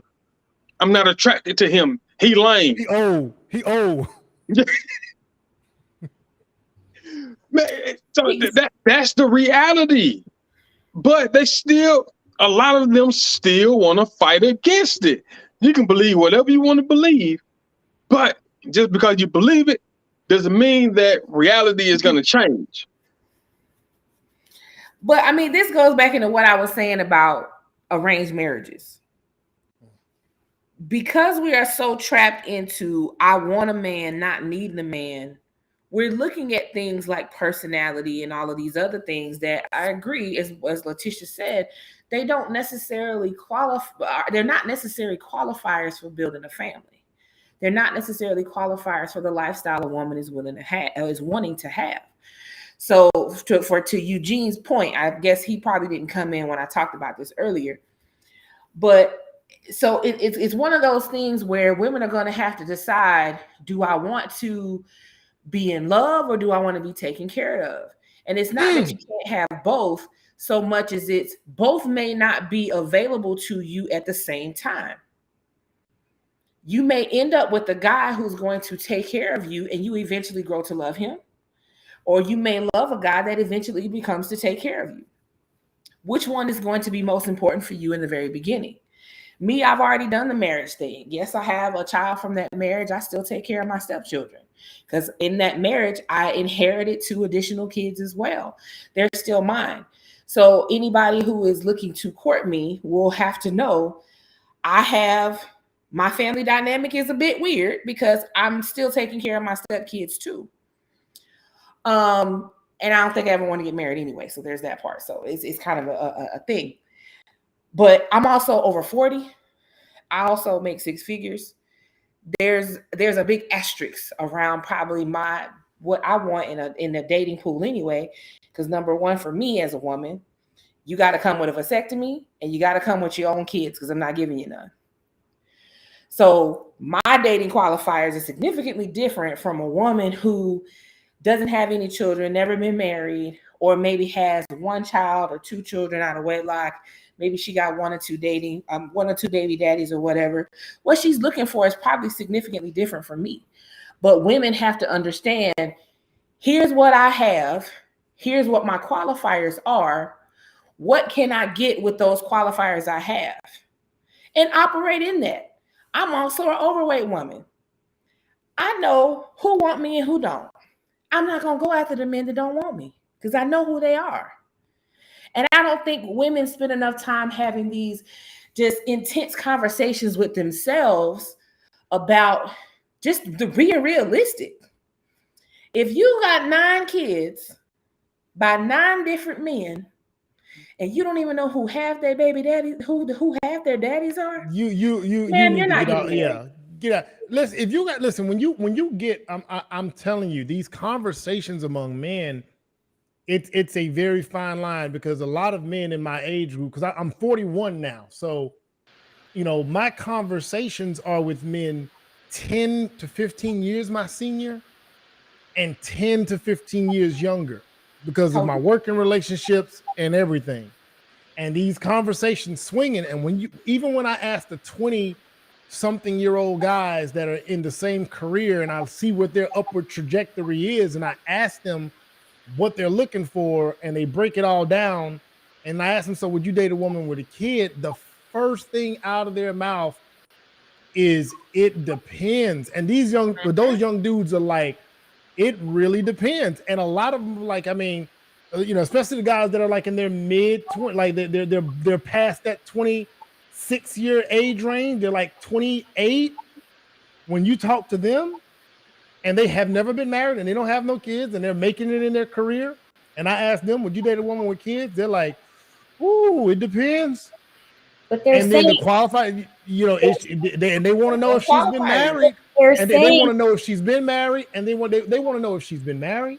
They want to know if she'll have more kids. They're and then when you narrow it down, they say, but honestly, man, I almost rather not, because I don't got to ask them questions with those that don't got. They say, you know what I'm saying? It's the path of least resistance. Right. They say it depends because the conversations that we grew up on, it's not nice to reject women with children. Mm-hmm. You shouldn't do that, right? We have this, especially when it comes to the Black community. There's all these conversations. No. I'm talking about as men. Listen, when No, we're talking as men. Yeah, what I'm saying. No. You're saying they've been groomed. Yes. Already to think that they should consider it. Consider it. When I start to have to talk to a man, like when I first started, I was first looking at working with blue collar workers, low level professionals, entrepreneurs, right? Those were the men who, they didn't have kids. I would get to the question of, can she have kids or not? I could tell in their face that they want to say no. The hesitancy, they wanted to say no. But talking to women, because they'll talk to y'all talk to each other really and say, man, I oh yeah. But telling that to women, it causes a reaction in us. It does not make us feel good to hear it. Heck, it does not make me feel good to have to say it. But I know that they're struggling because of the programming, because of the conditioning, the socialization of it, that men are taught to think that rejecting a woman with kids makes them a bad person. So a man who sees himself as a good man, a responsible man, he's going to first try to say he can do it.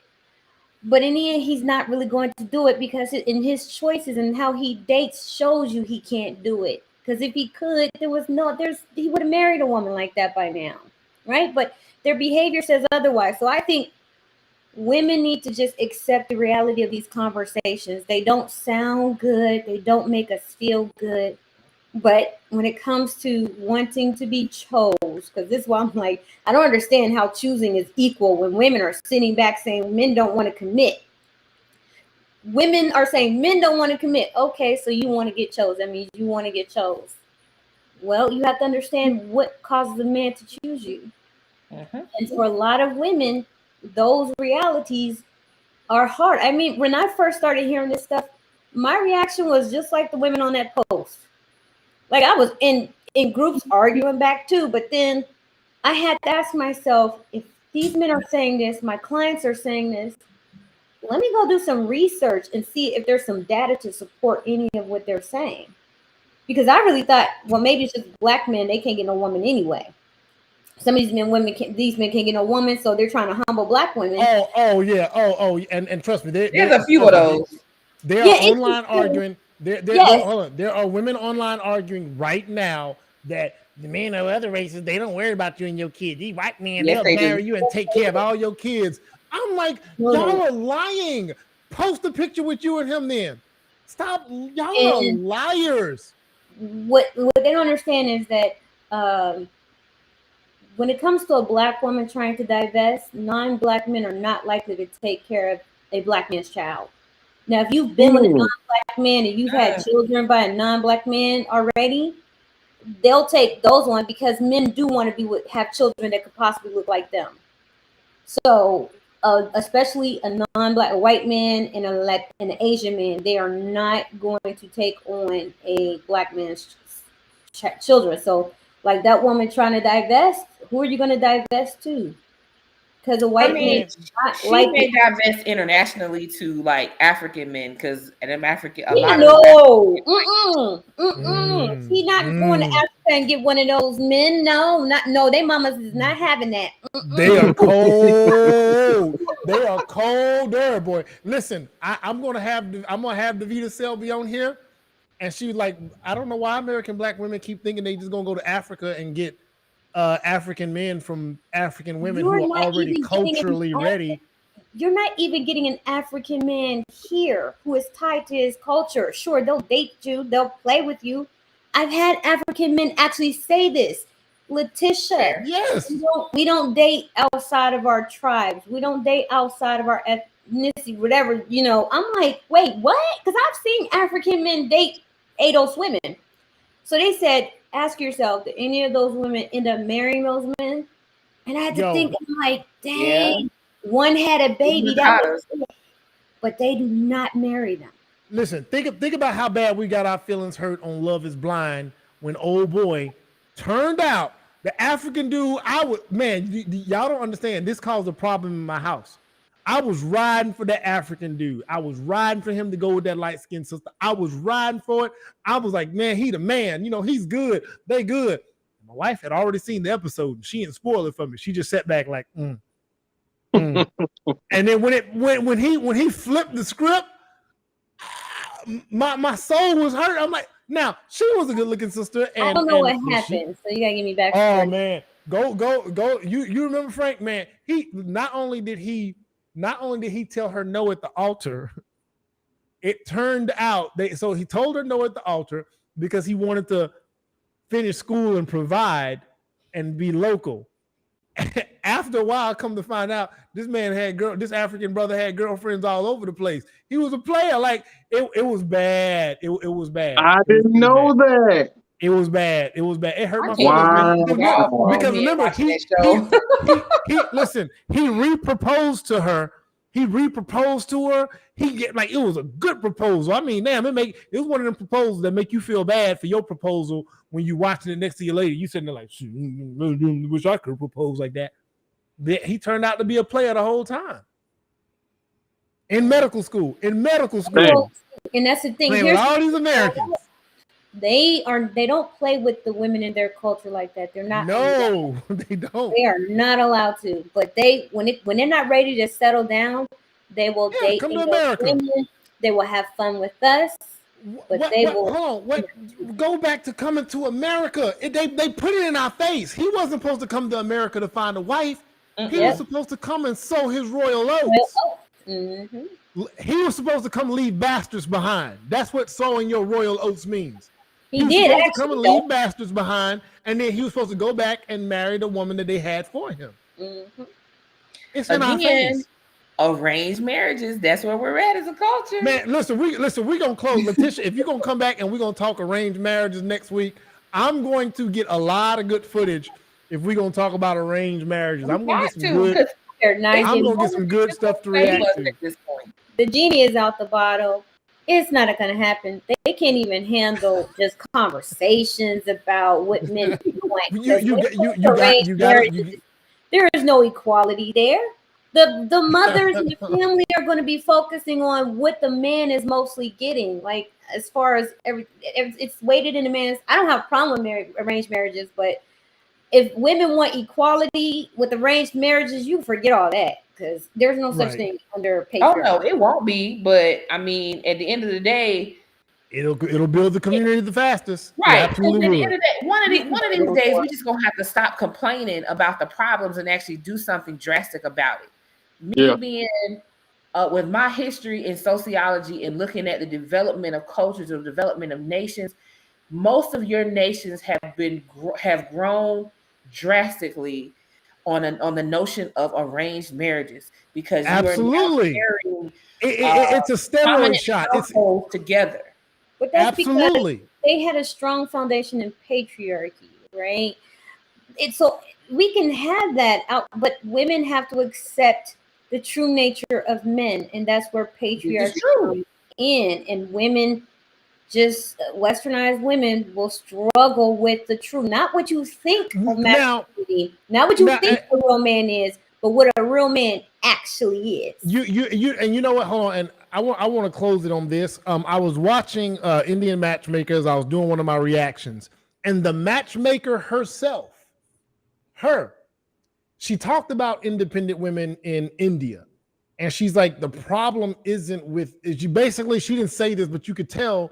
The problem isn't independent women. It's the prioritizing of your independence as a woman. Yes. And so the men there, because a lot of the men are okay with the woman having independence to a degree and wanting to do things, but where does he fall in line with that? Does he come before that?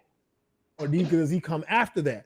Does the family and everything come before that or after that? That seems to be, and they seem to have that figured out, but hey, from the way I'm looking at it, they want love marriages over there too. Anyway, we've been on this thing for 3 hours, y'all. It's 10 o'clock. Some of y'all got bedtime. Sheffy need to go ahead and have that baby, and Frank got to go to the gym. I appreciate you for being able to stick around the whole time, Letitia. If you're gonna come back and talk arranged marriages next week, we'll definitely have you. If you're doing it on a Wednesday, I think I can.